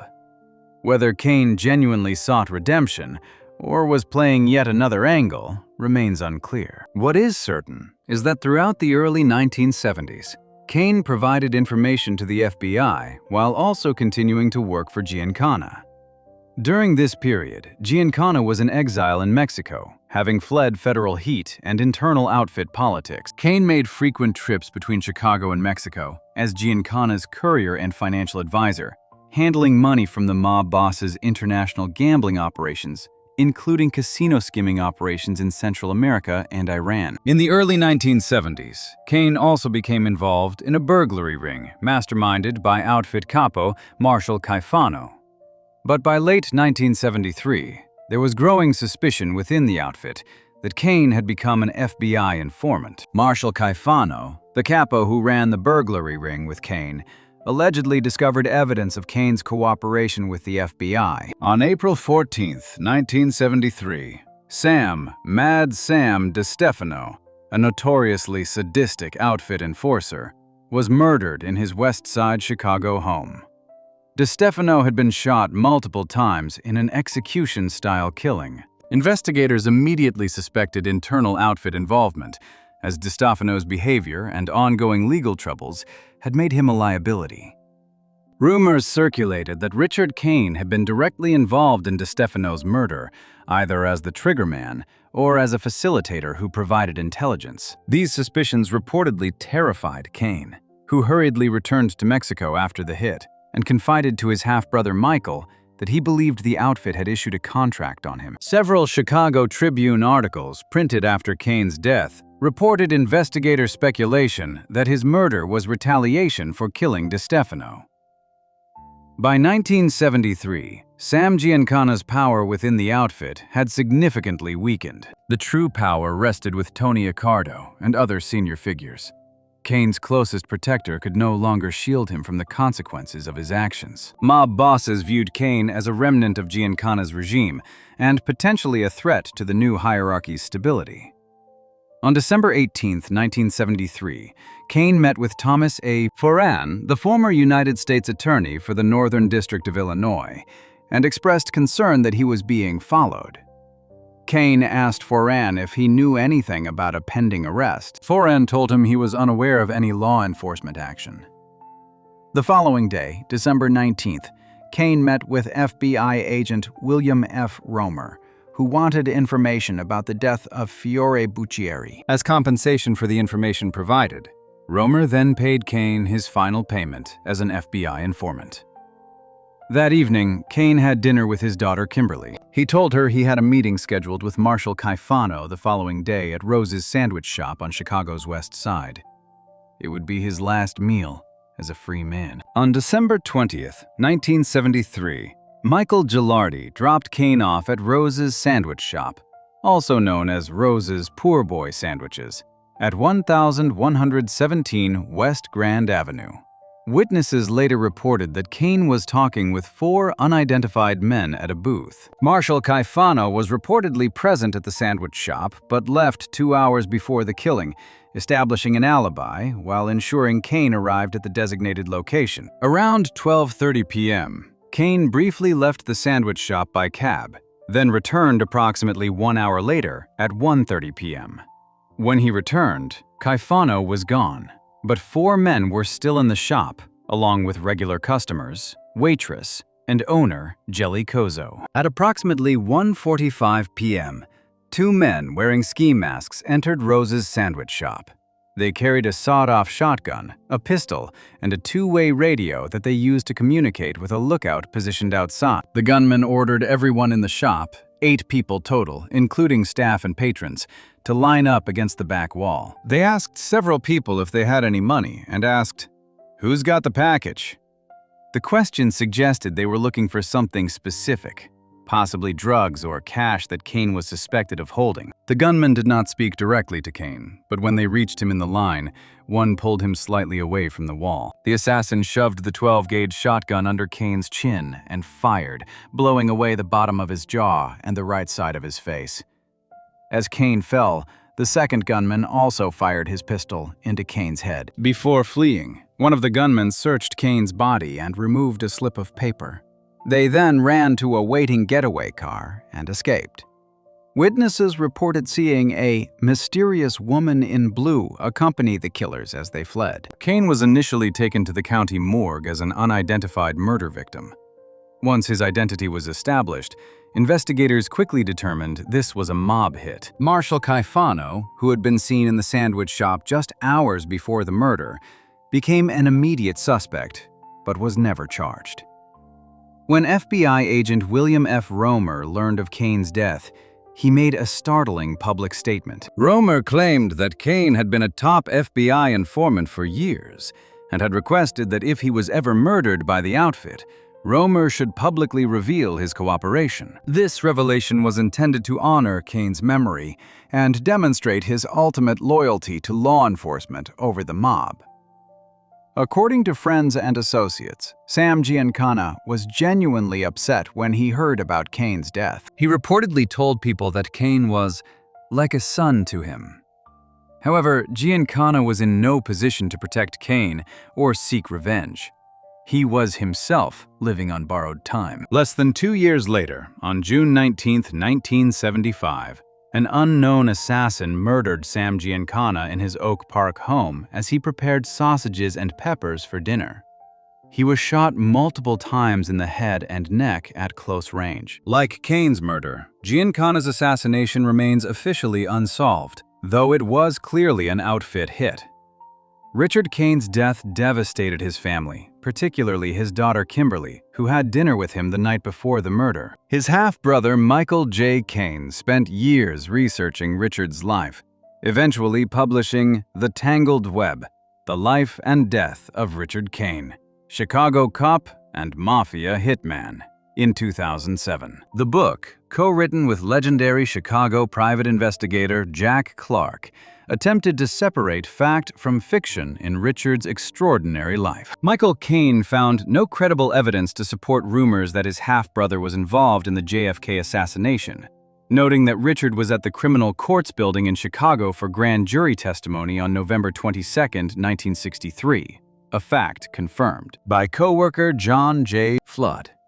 However, Michael acknowledged that Richard maintained connections to Cuban exile groups, anti-Castro operations, and mobsters like John Rosselli, who had documented CIA ties. Richard Kane's career and death highlighted the systemic corruption that defined Chicago law enforcement in the mid-20th century. His ability to operate for nearly 2 decades as a simultaneous police officer and mob operative revealed catastrophic failures in internal affairs oversight, background investigations, and command accountability. The FBI's description of Kane as possibly the most corrupt police official in the history of Chicago was notable not for its exaggeration, but for its accuracy. In a city where police corruption was natural, Kane stood out for the breadth, duration, and brazenness of his crimes. Kane's assassination remains officially unsolved. No arrests were ever made, though investigators identified Marshall Caifano as the likely orchestrator, and Butch Petrocelli as one of the shooters. Petrocelli's own murder 6 months after Kane's death, shot multiple times in a professional hit, was widely viewed as the outfit eliminating a witness to the Kane killing. The slip of paper removed from Kane's body was never recovered or explained. Speculation suggested it might have been a list of FBI informants, evidence of skimming operations, or simply a meeting note that the killers wanted to ensure couldn't be traced back to them. The building that housed Rose's sandwich shop at 1117 West Grand Avenue, where Kane was murdered, still stands today. A photograph taken in 2015 and posted to Flickr by a Chicago crime scene historian shows the former location, now occupied by different businesses. For those interested in Chicago mob history, it remains a macabre landmark, the site where one of the most corrupt cops in American history met his inevitable end. Richard Kane's career should have prompted comprehensive reforms in Chicago law enforcement. Instead, police corruption in Chicago continued for decades after his death. The systemic problems that allowed Kane to operate, inadequate background investigations, internal affairs failures, political interference, and a code of silence among officers continued well into the 21st century. In Kane's world, the badge was just another tool for crime, a weapon more powerful than any gun because it came with legal authority and societal trust. When those two masked gunmen walked into Rose's sandwich shop on December 20th, 1973, they weren't just executing Richard Kane. They were closing the book on one of the most well-known examples of police corruption in American history. A cop who was never really a cop at all, but a mobster who happened to carry a badge. Before we move on to the next story, make sure to subscribe if you're finding these stories as interesting as I am. It helps us keep covering the stories most channels won't touch. Richard Kane's violent, flashy corruption paved the way for this next guy's patient betrayal from inside the evidence room. Anthony Doyle. In the history of American organized crime, few cases have exposed the depth of corruption within law enforcement quite like Operation Family Secrets. Among the mobsters, hitmen, and crime bosses brought down in this landmark 2007 federal trial stood one figure: Anthony "Twan" Doyle, a Chicago Police Department officer who lived a double life for decades as a sleeper agent for the Chicago outfit. While his co-defendants faced charges for 18 gangland murders spanning from 1970 to 1986, Doyle's role was different. Federal prosecutors described him as a mole, embedded within the very institution meant to stop organized crime. A man who wore a badge while secretly serving the most ruthless mob bosses in Chicago history. His crimes didn't involve pulling triggers or wielding baseball bats, but he compromised murder investigations, passed sensitive intelligence to imprisoned mob bosses, and used his position in the police evidence section to shield killers from justice. The case of Anthony Doyle represents one of the most successful mob infiltrations of a major American police department and stands as a reminder of how organized crime maintains its grip on power, not just through violence, but through corruption of those sworn to uphold the law. Anthony Doyle was born in the early 1940s, growing up in Chicago's Chinatown neighborhood along 26th Street, an Italian-controlled area that would become related to organized crime. The area was controlled by the Chicago outfit's 26th Street Crew, also known as the Chinatown Crew, one of the most violent and profitable operations in the mob's empire. According to federal prosecutors, Doyle joined the mob conspiracy in the 1960s as a juice loan collector, working under the supervision of Frank Calabrese Sr., a brutal enforcer and hitman who would later become one of the most feared members of the Doors. Chicago outfit. His nickname, Twan, came from either a slang version of Anthony or, more colorfully, from a Chinese donut popular in the Chinatown neighborhoods where he operated. The name stuck with him throughout his criminal career. Doyle's entry into the police force was carefully planned. He started his public service career as a streets and sanitation worker, pushing trash carts through Chicago's neighborhoods. From there, he worked his way up to becoming a beat cop. During the Family Secrets trial, Doyle and his attorneys would portray this as the classic American dream. A poor Chicago kid from a humble background who pulled himself up to serve his community. The reality, according to federal prosecutors, was far more sinister. Doyle didn't join the police force despite being a mobster. He joined because he was a mobster. The Chicago outfit, with its long history of corrupting law enforcement, had placed him as what prosecutors termed a sleeper agent, a mole who could provide intelligence, protect mob interests, and compromise investigations from the inside. For 2 decades, Anthony Doyle walked a tightrope between two worlds. By day, he wore the uniform of the Chicago Police Department, supposedly serving and protecting the citizens of one of America's most crime-ridden cities. By night, and behind the scenes, he answered to Frank Calabrese Sr., and the broader Chicago outfit hierarchy, collecting juice loans with interest rates as high as 10% per week, an astronomical 14,000% annual percentage rate. Juice loans were the bread and butter of mob operations. Desperate individuals, often small business owners or gamblers in over their heads, would borrow money from loan sharks. When they couldn't pay back the principal plus the crushing interest, the outfit's enforcers, men like Doyle, would come calling. The collections weren't gentle reminders or polite phone calls. They involved intimidation, threats, and, when necessary, violence.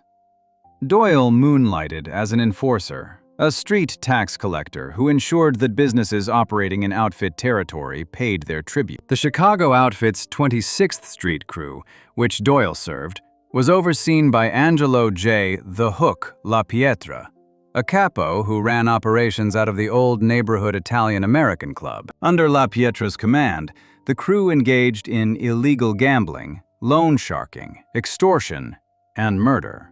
The crew's ruthlessness was legendary. Between 1970 and 1986 alone, they were responsible for at least 18 murders, killing anyone who threatened their operations, failed to pay debts, or worse, cooperated with law enforcement. Throughout this period, Doyle carefully cultivated his image as a good cop. He received no major disciplinary actions. He seemed to excel at his job. Colleagues apparently had no idea that the officer working beside them was secretly meeting with mob bosses, passing intelligence, and helping to obstruct justice in murder investigations. The outfit had strategically placed Doyle in one of the most sensitive positions imaginable: the police evidence section. This wasn't a random assignment or a matter of luck. It was, according to prosecutors, a deliberate positioning that gave the mob access to information that could make or break criminal investigations. Doyle could monitor what evidence the police had collected, what leads they were pursuing, and most importantly, what physical evidence might link mob members to unsolved murders. This positioning would prove crucial in 1986, when a botched mob hit created a crisis that threatened to unravel decades of murders. John Big Scoop Feccarata, an outfit enforcer, had been assigned to bury the bodies of Tony the Ant Spilatro and his brother Michael after they were beaten and strangled to death in a Bensonville basement. Feccarata bungled the job, placing them in a shallow grave in an Indiana cornfield where they were quickly discovered. This failure signed his death warrant. Nick Calabrese, Frank's brother and a seasoned hitman, was assigned to kill Feccarata. On a September night in 1986, Nick lured Feccarata to a meeting under the guise of another criminal operation. When Feccarata arrived at a bingo hall vestibule, Nick pulled a gun and attempted to shoot him. But Feccarata fought back. During the struggle, Nick was shot in the shoulder. He managed to kill Feccarata, but in the chaos of fleeing to the getaway car driven by Frank Calabrese Sr., Nick dropped something crucial: a bloody glove soaked with his own DNA. That glove sat in the Chicago Police Department's evidence section for years. The significance of it wasn't immediately apparent to investigators, but Frank Calabrese Sr., sitting in prison in the mid-1990s on racketeering charges, knew the glove could be a ticking time bomb. If the FBI ever tested it and matched the DNA to his brother Nick, it could lead to murder charges and potentially the death penalty. This is where Anthony Doyle's role became absolutely critical to the mob. In 1995, Frank Calabrese Sr. and his son, Frank Calabrese Jr., were both jailed at the Federal Correctional Facility in Milan, Michigan, serving sentences for racketeering related to juice loan collections. It was during this imprisonment that the seeds of the family secrets investigation were planted, but not in the way Frank Sr. expected. The elder Calabrese used his time in prison to continue conducting outfit business and to ensure that potential evidence against his crew was neutralized. He arranged for multiple visits from Anthony Doyle, his trusted associate who still had connections to the Chicago Police Department despite having retired in 2001. Between 1999 and early 2000, Doyle made numerous trips from his new home in Phoenix, Arizona to the Michigan prison. Frank Calabrese Sr. paid for these visits. which alone violated Chicago Police Department rules that prohibited officers from associating with convicted felons. But the visits weren't social calls. They were criminal conspiracies in action. What neither Doyle nor Calabrese Sr. knew was that the FBI had turned Frank Calabrese Jr.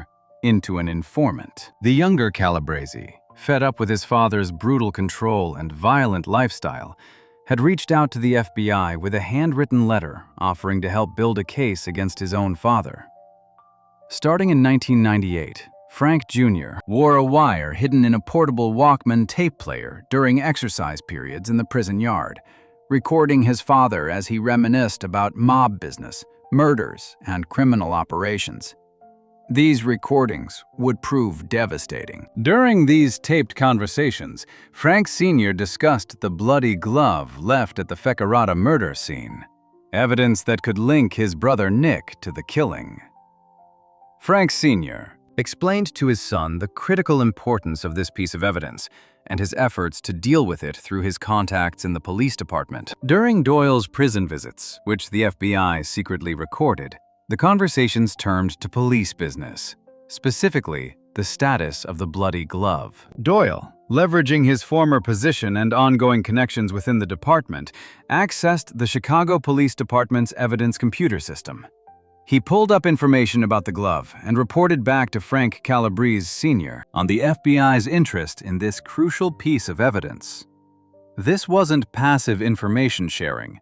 Prosecutors alleged that Doyle was willing to help destroy the DNA evidence entirely. If the glove disappeared or was compromised, it would effectively kill any potential case against Nick Calabrese for the Fecarata murder. Without that physical evidence, the FBI would have no leverage to flip Nick Calabrese into becoming a cooperating witness.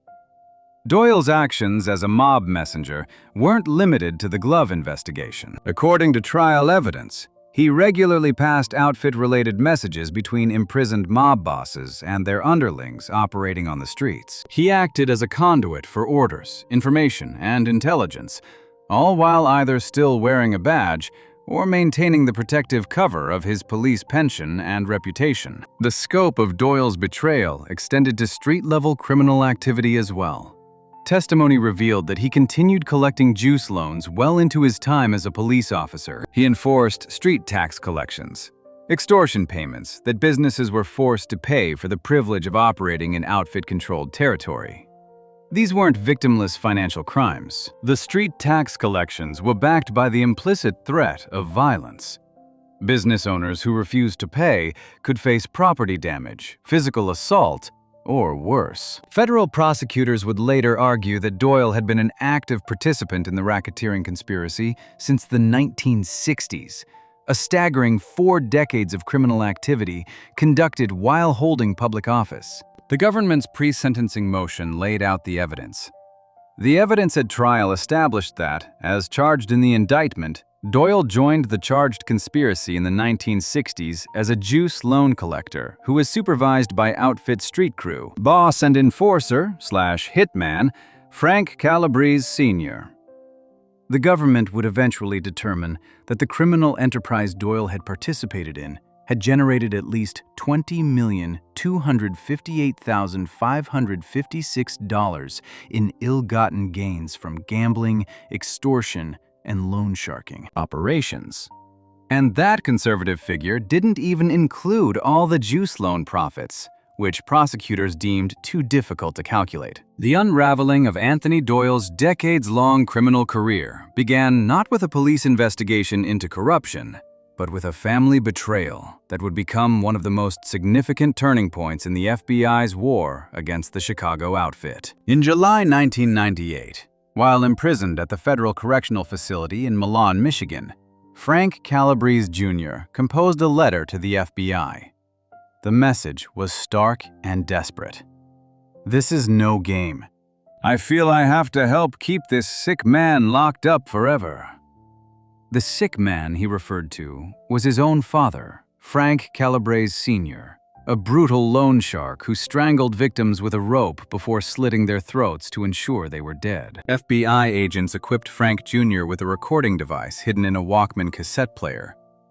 For more than 2 years, father and son exercised together in the prison yard while The Wire captured Frank Sr., telling war stories from his decades in organized crime. The elder Calabrese, never imagining his own son would betray him, spoke candidly about murders, criminal operations, and the evidence that could potentially convict him and his associates. These recordings led investigators to a crucial piece of evidence: the bloody glove from the Feccarata murder scene. When Frank Sr. mentioned it to his son, explaining its significance and his concerns about the FBI's potential interest in it, the agents realized they had leverage they didn't even know existed. In 2002, federal agents approached Nick Calabrese with a devastating revelation. They had DNA evidence from that bloody glove, DNA that matched his. They knew he had murdered John Feccarata. Nick initially tried to maintain his silence, adhering to the mob's code of omerta, but faced with the prospect of the death penalty, and armed with knowledge that his own brother Frank had been secretly recorded by Frank's son, Nick Calabrese made a historic decision. He became the first made man in Chicago outfit history to cooperate with federal prosecutors. Nick's cooperation was a watershed moment. He admitted to participating in 14 murders alongside his brother Frank and other mob figures. He provided detailed accounts of how victims were lured to their deaths, strangled with ropes, shot in remote locations, or killed by remote-controlled car bombs. His testimony would eventually prove instrumental in solving 18 gangland murders that had remained mysteries for decades. It was through Nick Calabrese's cooperation and the taped conversations that Anthony Doyle's role came into sharp focus. The recordings of Doyle's prison visits to Frank Calabrese Sr., combined with evidence of his unauthorized access to police evidence databases, painted a clear picture of a police officer actively working to obstruct justice in a murder. Investigation. Investigators discovered that Doyle had resigned from the Chicago Police Department in 2001, just as federal investigation of his relationship with Calabrese was intensifying. By retiring before a federal grand jury could indict him, Doyle had secured his police pension, $2,800 per month, or $34,000 per year. Between his retirement in 2001 and his eventual indictment, he collected nearly $200,000 in pension payments from the city of Chicago. On April 25, 2005, federal prosecutors unsealed a 43-page indictment charging 14 Chicago outfit figures and 2 former police officers with murder, illegal gambling, loan sharking, and racketeering. The investigation was dubbed Operation Family Secrets because of the unprecedented betrayal within the Calabrese family. The indictment was notable for naming the entire Chicago outfit as a criminal enterprise, an ambitious legal strategy that aimed to dismantle the organization's leadership in one fell swoop. Among those charged were the outfit's most powerful figures: Joseph "Joey the Clown" Lombardo, the eccentric consigliere known for his courtroom antics; James "Little Jimmy" Marcello, the acting boss of the entire organization; Frank Calabrese Sr., the murderous loan shark; Paul the Indian Shiro, a convicted jewel thief and outfit's West Coast representative; and Anthony "Twan" Doyle, the former Chicago police officer who had served as the mob's inside man. The Family Secrets trial began in June 2007 at the Dirksen Federal Building in downtown Chicago, presided over by U.S. District Judge James Zagel. The prosecution team, led by Assistant U.S. Attorneys Mitchell Mars, John Scully, and T. Marcus Funk, would spend 10 weeks presenting the case. After 10 weeks of testimony and evidence, the jury began deliberations on September 10, 2007. The panel faced a difficult task. They had to determine not only whether the 5 defendants were guilty of racketeering conspiracy, but in a second phase of deliberations, which specific defendants were responsible for which of the 18 murders. The jury convicted all 5 defendants of racketeering conspiracy.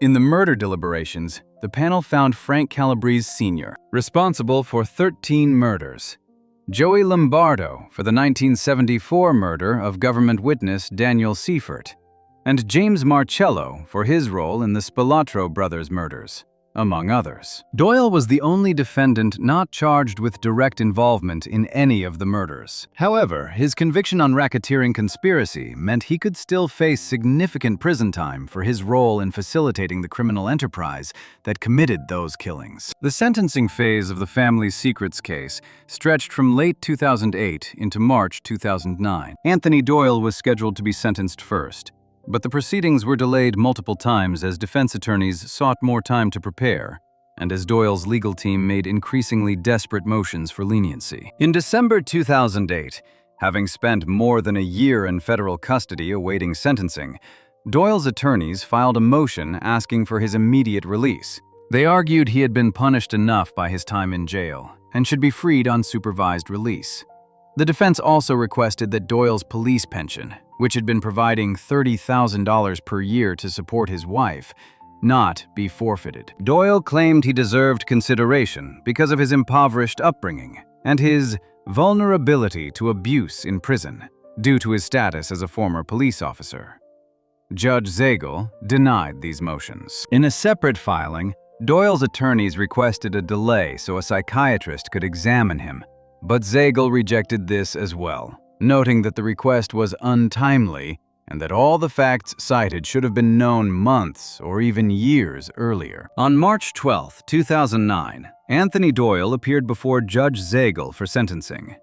Prosecutors had sought nearly 20 years in prison. Instead, Judge Zagel sentenced Doyle to 12 years in federal prison, a significant term, but far less than the life sentences handed down to his co-defendants. The judge also noted in later proceedings that he didn't believe Doyle was an active or full member of the conspiracy during the 1960s, when many of the murders occurred, which factored into his sentencing decision. Along with the prison term, Judge Zagel ordered Doyle and his co-defendants to pay restitution. The government had initially sought to hold all 5 defendants jointly and severally liable for approximately $20.2 million in proceeds from their criminal enterprise, plus an additional $7.4 million to represent the lost lifetime earnings of murder victims.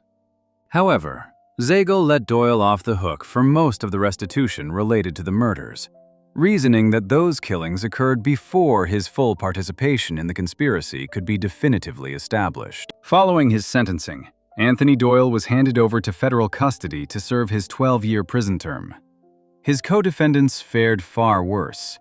Frank Calabrese Sr., Joey Lombardo, James Marcello, and Paul Shiro were all sentenced to life in prison. Nick Calabrese, the cooperating witness whose testimony had been instrumental in the convictions, received 12 years and 4 months, a relatively lenient sentence given his admission to participating in 14 murders. The family secrets trial and its aftermath marked a watershed moment in the FBI's battle against the Chicago outfit. The convictions effectively destroyed the organization's leadership structure and solved nearly 24 murders that had haunted Chicago for decades. The case demonstrated that the mob's greatest vulnerability wasn't external law enforcement pressure, but internal betrayal. First from Frank Calabrese Jr., then from Nick Calabrese.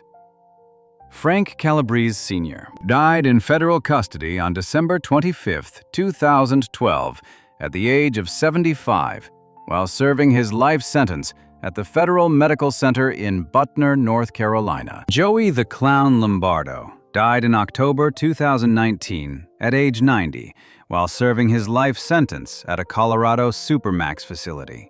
James Marcello and Paul Shiro remain imprisoned, with Marcello currently 78 years old and Lombardo 78 as well. Nick Calabrese completed his sentence and entered witness protection, though he reportedly struggled with the weight of his testimony against family members. He died on March 13, 2023, at the age of 80. As for Anthony Doyle, records indicate he served his federal sentence, though specific details about his current whereabouts and status have not been widely reported. Given his 12-year sentence imposed in March 2009, he would have been eligible for release around 2021, accounting for good behavior credits typically applied in the federal system. He would now be approximately 80 years old. The case of Anthony Doyle remains a story of caution about the dangerous nature of organized crime's infiltration of law enforcement. His story shows how the Chicago outfit maintained its power, not just through violence and intimidation, but through strategic corruption of the very institutions meant to combat it. By placing associates in government positions, such as police evidence sections, in city inspection bureaus, and political offices, the mob created what columnist John Cass described as the Iron Triangle that allowed the outfit to operate with relative protection for decades. Doyle's conviction also shows that the badge and the gun don't automatically mean honor or integrity. They can be tools in service of either justice or crime, depending on the character of the person who carries them. In Doyle's case, he chose to serve two masters for decades, ultimately betraying not just his oath to the Chicago Police Department, but the public trust that includes all of law enforcement. The word that Doyle himself introduced to the Chicago lexicon during his testimony, chumbaloney, meaning an idiot or fool, became a fitting description for his career. In the end, the man who thought he could outsmart everyone, who believed he could serve both the law and the mob without consequence, proved to be the biggest chumbalone of all. Make sure to subscribe before the next story. Trust me, it's even more shocking than what you just heard. Doyle's betrayal was also matched by this next guy's casual, lifelong fusion of police work and mob partnership. Fred Pescenti. In the shadowy world where law enforcement and organized crime meet, few figures embody this quite like Fred Pescenti. For 26 years, this Chicago police detective hunted down serial burglars, all while partying with mob killers in Las Vegas and serving as the personal bagman and fixer for William Hanhart, the corrupt chief of detectives who would later be exposed as running one of the most well-known jewelry theft rings in American history. Passant grew up in Chicago's Near West Side alongside Tony the Ant Spilatro, who became one of the youngest made men in Chicago outfit history. While Spilatro chose the mob, Pescenti chose the badge.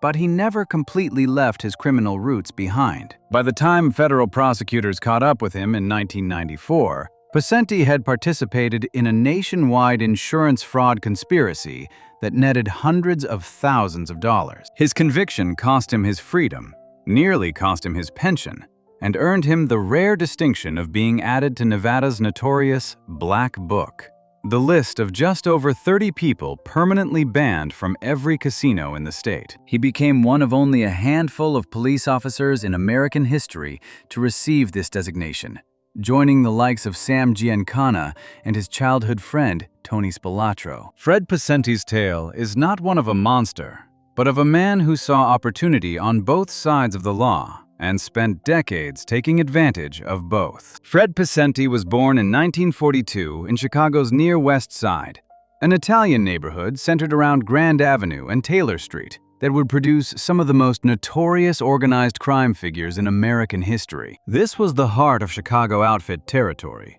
where the line between legitimate businessmen and mobsters was thin, and where young boys learned early that the real power in the neighborhood didn't come from City Hall.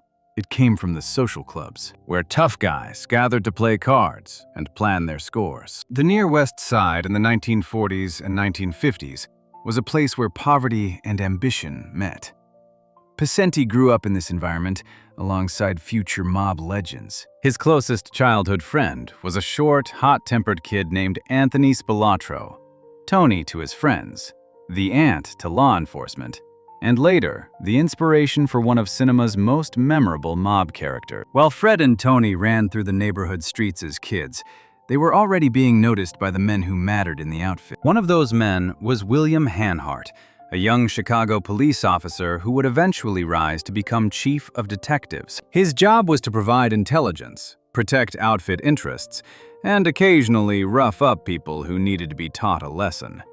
Among those people were the neighborhood kids who got too cocky, kids like Fred Pescenti and Tony Spilatro. Hanhart would shake them down and make sure they understood who had the real power.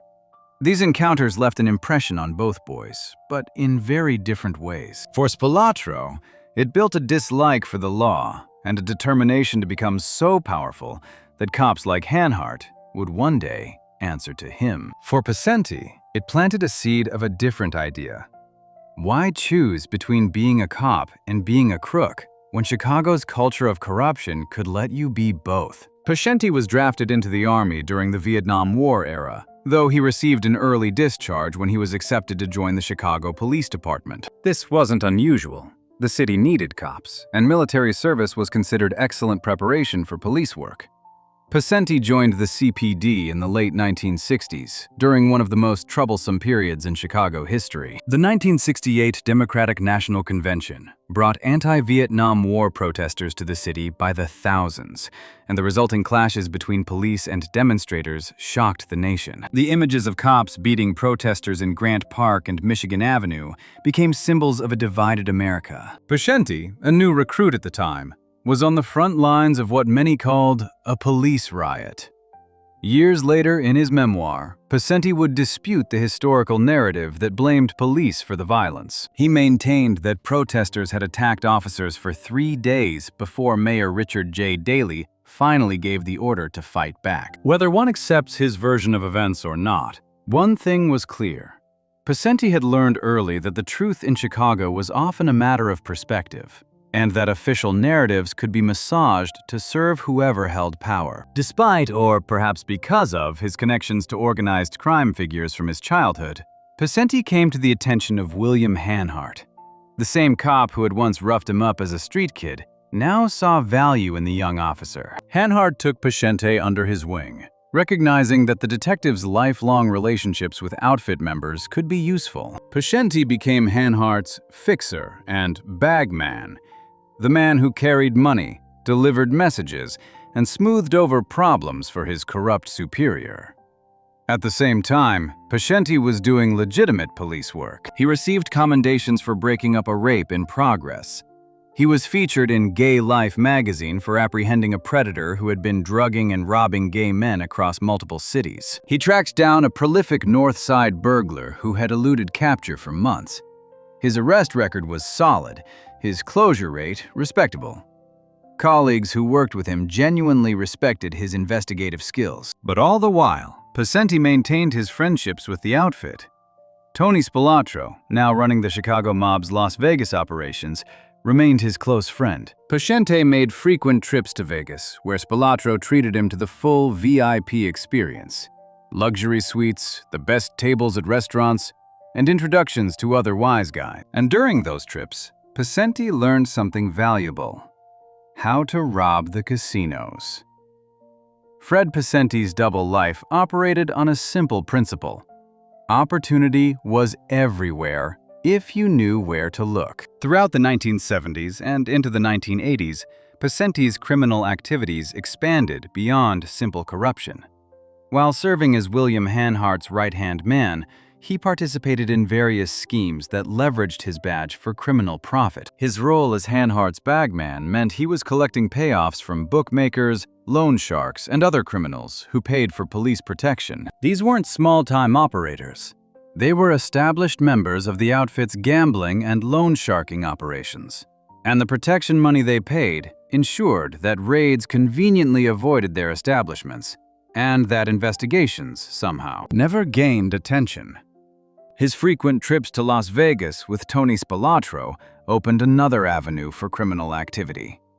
According to Pacenti's later memoir, he learned the art of casino robbery during these visits. The methods were well thought out, nothing like the smash-and-grab robberies of ordinary criminals. Instead, Pacenti and his associates focused on identifying weaknesses in casino security, exploiting trust, and using inside information to their advantage. They studied the patterns of high-stakes gamblers, learned which casino employees could be bribed, and developed techniques for cheating at cards that were virtually undetectable. But by the 1980s, the walls were beginning to close in. The FBI was ramping up its investigations of organized crime.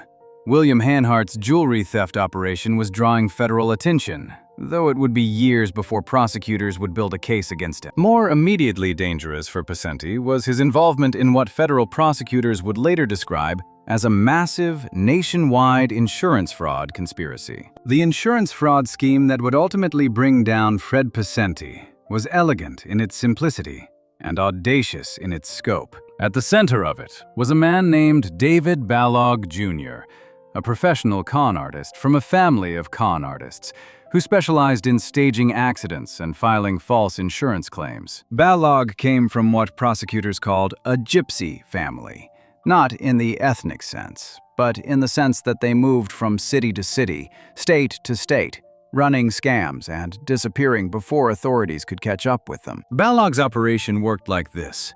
Family members and associates would stage accidents, fake injuries, or fabricate incidents that appeared to be covered by insurance policies. They would then file claims with insurance companies, supported by false medical records, fraudulent witness statements, and manufactured evidence. The key to making it work was having accomplices in positions of authority, people who could provide the documentation and credibility that insurance adjusters needed to approve large payouts. That's where Fred Pesenti came in. The specific incident that formed the core of Pesenti's federal charges occurred in 1987. According to the version of events that Pesenti initially reported to his insurance company, he was walking by a park when he saw a 16-year-old boy playing sandlot football with his friends. The boy was acting cocky, showing off. Pesenti, then 45 years old, decided to teach the kid a lesson in humility. He ran onto the field and tackled the boy, landing on top of him with his full weight. The impact injured the boy's knees so severely that he required 2 separate surgeries. Pesenti took responsibility for the incident and reported it to his insurance company, State Farm. The claim seemed straightforward, a police officer's moment of poor judgment resulting in an accidental injury. State Farm investigated, accepted Pesenti's account, and eventually agreed to pay a settlement. The amount was staggering: $112,328. A massive sum for a sports injury, but justified by the extent of the damage and the need for multiple surgeries. There was only one problem: it never happened. The truth, which Pesenti would finally admit in federal court in 1994, was entirely different.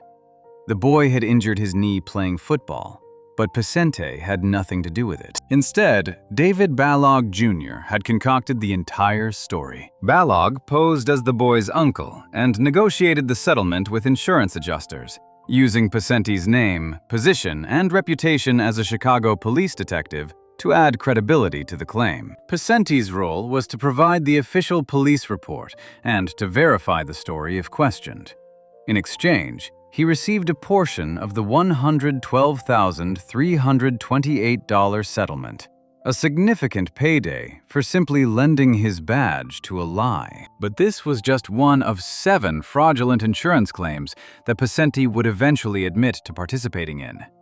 The scheme went far beyond staged football injuries. In one case, Pesenti and his co-conspirators conspired to steal blank checks from a Chicago State Farm insurance office.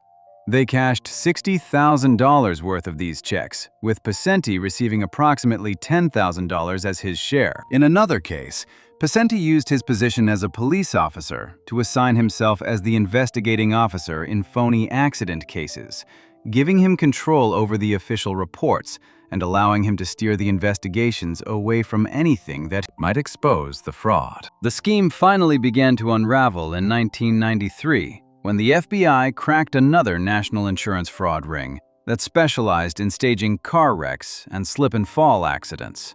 That ring involved a gypsy family that Balog knew personally. Realizing it was only a matter of time before the FBI's investigation led to him, Balog came forward and confessed everything. He admitted to federal prosecutors that he had turned to insurance fraud to pay off gambling debts and a juice loan he owed to organized crime figures. This admission connected the dots for investigators. It wasn't just insurance fraud. It was fraud connected to organized crime, which meant the FBI's Organized Crime Strike Force could get involved. And once they started pulling the thread, they discovered Chicago police officers, including Pesenti and Lieutenant William Devoney, right in the middle of the conspiracy. The FBI's investigation into the insurance fraud conspiracy was part of a broader crackdown on organized crime in the early 1990s. Federal prosecutors across the country were using RICO statutes to dismantle mob operations that had operated with impunity for decades. In Chicago, this meant targeting not just traditional mob figures, but also the corrupt police officers and public officials who enabled them. What Balog provided to investigators was explosive. A complete blueprint of a nationwide insurance fraud operation that had been running for years, involving dozens of participants across multiple states, and most importantly, including 2 Chicago police officers who had used their badges to carry out the crimes. For Fred Picenti, the investigation represented a big threat. Unlike his work as Hanhart's bagman or his casino robberies in Las Vegas, crimes that were hard to prove and left little documentation, the insurance fraud created a paper trail. There were claim forms with his signature, police reports he had filed, witness statements he had provided, and bank records showing he had received payments. On October 25, 1994, federal prosecutors had a 61-count indictment charging 24 people with participating in the insurance fraud conspiracy. Among those charged were Fred Picenti and Chicago Police Lieutenant William Devoney, who had interfered in a rape investigation involving a friend of Balog's. The indictment detailed mail fraud, conspiracy to commit mail fraud, and use of false Social Security numbers, serious federal crimes that carried substantial prison time. Picenti was charged with 6 counts of mail fraud and 1 count of using a false Social Security card. Each mail fraud count carried a potential sentence of 5 years in federal prison, meaning he was facing decades behind bars if convicted on all counts. The U.S. Attorney's Office made clear that they were prepared to go to trial and that they had more than enough evidence to secure convictions. Faced with this overwhelming evidence and the possibility of a long prison sentence, Picenti made the same calculation that Balog had made. Cooperation was his best option.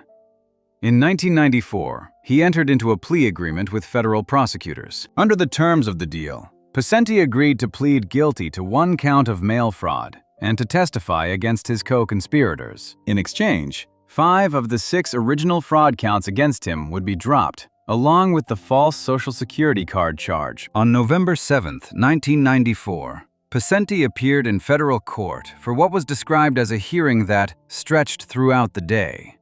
He stood alongside 15 other defendants: David Balog Jr., 6 of Balog's relatives, Lieutenant William Devoney, and 7 others, all pleading guilty to taking part in what prosecutors called a massive, nationwide insurance fraud.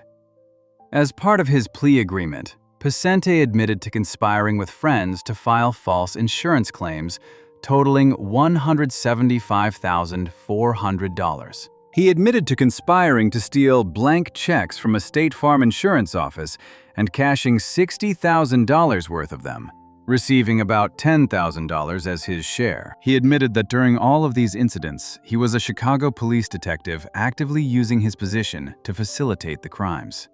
The investigation also revealed Picenti's connections to organized crime. He was identified by the Chicago Crime Commission as an additional member or associate of the Chicago Mafia. This designation, combined with his felony conviction, would later prove significant when Nevada gaming regulators decided to add him to the Black Book. On February 22, 1995, Picenti appeared before U.S. District Judge Charles Kokoris for sentencing.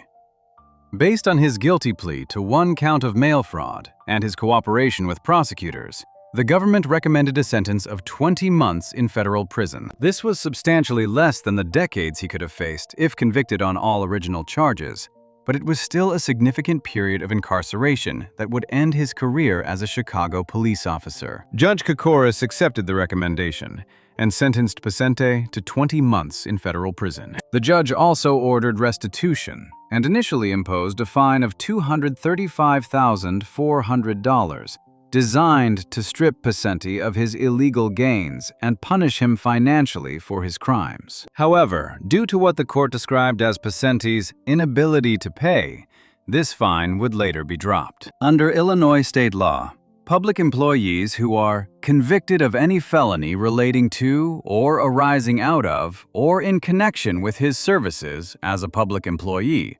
automatically forfeit their pension rights. On May 25, 1995, the Chicago Police Pension Board ruled that Pesenti's involvement in the insurance fraud scheme represented a misuse of his position as a police officer, and therefore disqualified him from receiving pension benefits. The board based its decision on Pesenti's own courtroom admissions that he had assigned himself as the investigating officer in 2 of the phony cases concocted to secure insurance settlements. This decision meant that Pesenti would lose his monthly pension of $1,700, a significant blow to his financial future and his family's security. His pension represented the only legitimate retirement income he would have after serving over 2 decades as a police officer. Without it, he would be entirely dependent on whatever legitimate work he could find after being released from prison as a convicted felon. Pesenti's attorney, Thomas Plines, immediately appealed the pension board's decision to Cook County Circuit Court. His argument was creative and ultimately persuasive.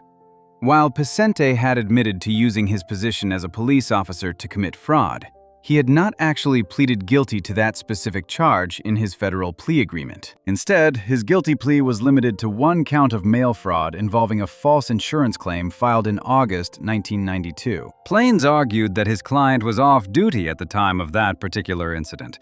He had reported that a passenger in his van fractured his vertebrae when the van struck a car in a parking lot. Clearly, what he did was wrong, and he admitted that, and he is doing time for that, Plines told the court. But under state law, his pension should not be forfeited because the crime he pleaded guilty to did not occur while he was on duty.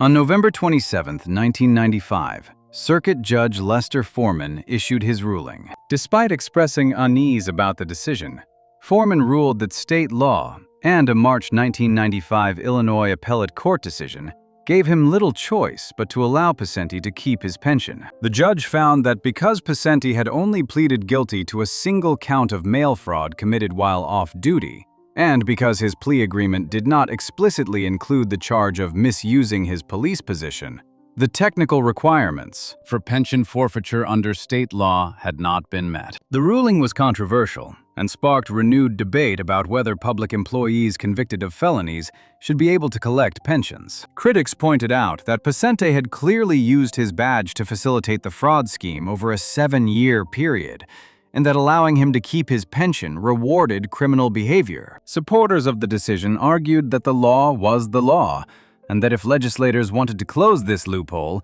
they should change the statute rather than expecting judges to ignore its plain language. The case drew attention because it echoed the controversy surrounding former Illinois Governor Otto Kerner, who in 1973 had been convicted of charges in connection with a racetrack scandal and had tried to collect his retirement benefits. That case had helped prompt the legislature to add the forfeiture language to the pension code in the first place.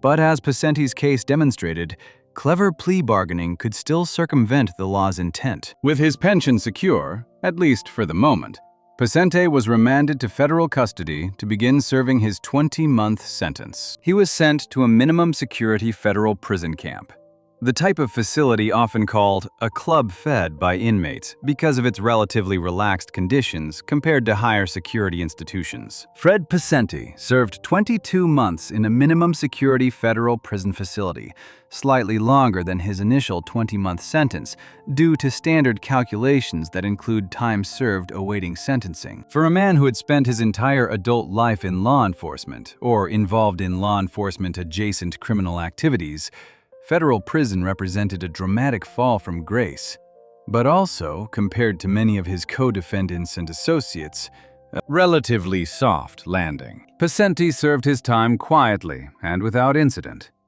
Federal prosecutors noted during sentencing that while his crimes were serious, he had cooperated with the government's investigation and had testified truthfully against his co-conspirators. This cooperation, combined with the strategic plea agreement that limited his conviction to a single count of off-duty mail fraud, had resulted in a sentence measured in months rather than years or decades. During his incarceration, Pesenti reportedly spent his time reflecting on his choices and planning for his post-prison life. According to later accounts, he became increasingly aware that his law enforcement career was over, his reputation was in tatters, and his future prospects were severely limited.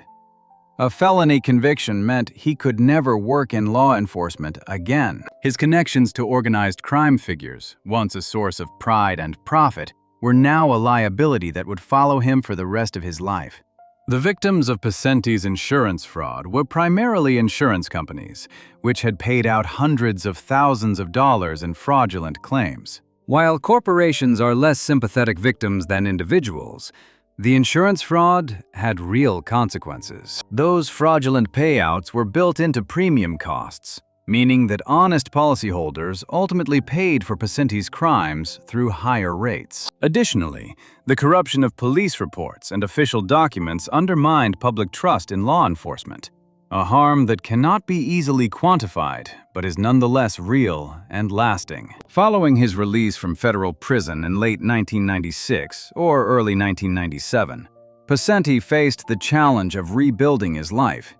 He was 54 or 55 years old, a convicted felon, stripped of his badge and his reputation. The pension battle had been won, but at age 53 in 1995, he was not yet old enough to collect full benefits. He needed to work. According to his later memoir, Pesenti found work wherever he could. He eventually moved to Phoenix, Arizona, seeking a fresh start away from Chicago and the constant reminders of his past. In an ironic twist, he volunteered as a county sheriff's deputy in Arizona, a position that gave him some connection to law enforcement without requiring him to pass the background checks that would have disqualified him from paid law enforcement positions. But Pesenti's troubles were far from over. In 1998, 3 years after his conviction, Nevada gaming regulators caught wind of his frequent visits to Las Vegas casinos. Despite his felony conviction and identification as a Chicago outfit associate, Pesenti had continued gambling in Nevada, where casinos tracked his play through their credit systems. This activity brought him to the attention of the Nevada Gaming Control Board, which oversees the state's casino industry and maintains the infamous Black Book. On Thursday, November 5, 1998, the Nevada Gaming Control Board voted unanimously to nominate Fred Pesenti for inclusion in the list of excluded persons, the Black Book. Board member C. Brian Harris explained the reasoning. He's a convicted felon, has a notorious or unsavory reputation, and makes frequent visits to Nevada casinos. Board Chairman Steve Ducharme noted that casino credit history indicated Pesenti was a regular gambler at Nevada gaming establishments, despite his conviction. The nomination meant that if approved by the Nevada Gaming Commission, Pesenti would be permanently banned from entering any casino in Nevada. For someone who had spent decades traveling to Las Vegas to gamble, party with mobsters, and commit crimes, this represented a final severing of ties to a world he had once moved through freely. In 1999, the Nevada Gaming Commission approved Pesenti's addition to the Black Book, making him the 33rd person on the list. He joined an exclusive and infamous club that included deceased mob legends like Sam Giancana and his childhood friend Tony Spilotro, as well as slot cheats and other notorious casino criminals. For Pesenti, who liked to point out that the Black Book was more exclusive than the United States Senate, this was a perverse badge of honor. Recognition that despite being a cop for 26 years, he was ultimately judged as a criminal worthy of permanent banishment from Nevada's gaming industry. The Black Book designation had practical consequences. If Pesenti set foot in any Nevada casino, he would be committing a gross misdemeanor, punishable by up to 1 year in county jail and a $2,000 fine. Any casino that knowingly allowed him on the premises could face sanctions, including loss of their gaming license. In effect, Pesenti was permanently exiled from Las Vegas, the city where he had spent so many weekends with Tony Spilotro, learning to rob casinos and living the high life with mob royalty. Fred Pesenti spent the final decades of his life trying to move beyond his criminal past, while simultaneously memorializing it. In one of the more unusual twists in his story, he collaborated with novelist Sam Reeves to write a memoir titled Mob Cop, My Life of Crime in the Chicago Police Department, which was published by Chicago Review Press in 2015, a year after Pesente's death. The book was both a confession and an attempt at redemption, or at least explanation. Pesente told his story in what reviewers described as an uncensored, streetwise manner, making no excuses for his criminal actions, but also presenting himself as a product of Chicago's culture of corruption, a man who saw opportunity on both sides of the law and seized it, because that's what everyone in his world seemed to be doing. Critics of the book, including Frank Collada, who was another childhood friend of Tony Spilatro's who had turned federal informant, dismissed Pesente's claims about his closeness to Spilatro as fiction. Collada, who had been part of Spilatro's Las Vegas crew and knew the hierarchy intimately, stated flatly, "He may have known Tony, but they never hung out or stole together." This dispute highlights one of the challenges in evaluating Pesente's story. How much of what he claimed about his mob connections was real, and how much was the exaggeration of a man trying to make his life story more interesting. Pesente's later years were spent hustling to make ends meet. According to the introduction to his memoir, at age 72, Pesente was still working as an independent contractor, driving a Chevy Silverado and making deliveries of medical equipment and supplies to hospitals across the Chicago area. He got paid per job, plus mileage and expenses. He needed the money. He had a wife to support, a mortgage to pay, grandkids to buy presents for, and friends to buy drinks for. The pension he had fought so hard to keep, which was $1,700 per month in 1995, probably around $2,800 by the time of his death, adjusting for cost of living increases, wasn't enough to retire comfortably. That pension was supposed to come after a 26-year career as a Chicago police officer, but it went up in smoke, Reeves wrote, referring to the years of legal battles and the damage to Pesente's reputation. When a pension board ruled that a man who did the things Fred did doesn't deserve to retire on the taxpayer dime. While Pesente ultimately prevailed in that legal battle, the victory was Pyrrhic. He kept the pension, but he lost the comfortable retirement he might have had. There was no pension, and never would be, Reeves continued in a passage that confusingly contradicts the earlier statement about Pesente keeping his pension. This may reflect the fact that while Pesente technically retained his pension rights, the amount was insufficient to live on, or that later developments stripped him of the pension after the 1995 ruling. The details remain somewhat murky. What is clear is that by his 70s, Fred Pesente was not living in a beachside condo in Florida or a house on the edge of a golf course in Vegas, as Reeves put it. Las Vegas had gone up in smoke due to his black book status. The dreams of a comfortable retirement financed by his crimes and his pension had evaporated. He was, at the end, what he had started as, a working-class Chicago guy hustling to make the nut. Fred Pesente died on September 22, 2014, at age 72. His obituary in the Daily Herald was brief and made no mention of his criminal career, his insurance fraud conviction, or his black book status. It simply noted that Fred Pesente passed away September 22 inches, and that arrangements were being made by Severino's River Woods funeral chapels in Des Plaines. A Chicago police chaplain, Father Dan Brandt, left a message in his online guest book, noting that Pesente would be remembered at a police mass on Sunday, September 28, 2014, at Mercy Home. This acknowledgement from the Chicago police chaplain's ministry was telling. Despite his conviction and his betrayal of his oath, Pesente was still considered by some in the department to be worth remembering and honoring. This reflects the complicated legacy of corruption in Chicago law enforcement. Even cops who crossed the line were sometimes viewed with a certain ambivalence, particularly if they had also done genuine police work and had been well liked by their fellow officers. In the end, Fred Pesente's story is one of choices and consequences. He chose to serve two masters, the Chicago Police Department and the Chicago outfit. And for 26 years, he managed to balance everything that was going on. He received commendations for good police work while simultaneously committing crimes. He helped solve cases while obstructing justice. He wore a badge while carrying a bag full of mob money. His life shows a dark but shocking truth about Chicago's culture of corruption in the latter half of the 20th century. The line between cops and crooks was often invisible, and crossing it didn't require a dramatic decision or a moral crisis. It simply required recognizing that opportunity existed on both sides and having the nerve to exploit it. Pescenti paid a price for his choices, specifically 22 months in federal prison, permanent banishment from Nevada casinos, and a reputation forever damaged by his conviction. But compared to many of his associates, he got off lightly. He didn't face decades in prison like William Hanhart. He wasn't murdered like Tony Spilatro.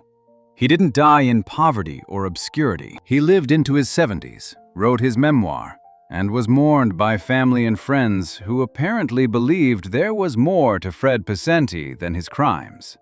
Whether that belief was justified remains a matter of perspective. To some, he was a good cop who made bad choices. To others, he was a corrupt cop who occasionally did good work. To federal prosecutors, he was a criminal who dishonored his badge and violated the public trust. To his family, he was a husband, father, and grandfather, trying to provide for his loved ones in a city where corruption was simply part of the landscape. As Sam Reeves wrote in the introduction to Mob Cop, "If people can't quite make up their minds about Fred Pescenti, it's because Chicago couldn't ever quite make up its mind about the mob." If you enjoyed this deep dive into police officers who were on the mob's payroll, make sure to subscribe. I'll see you in the next video.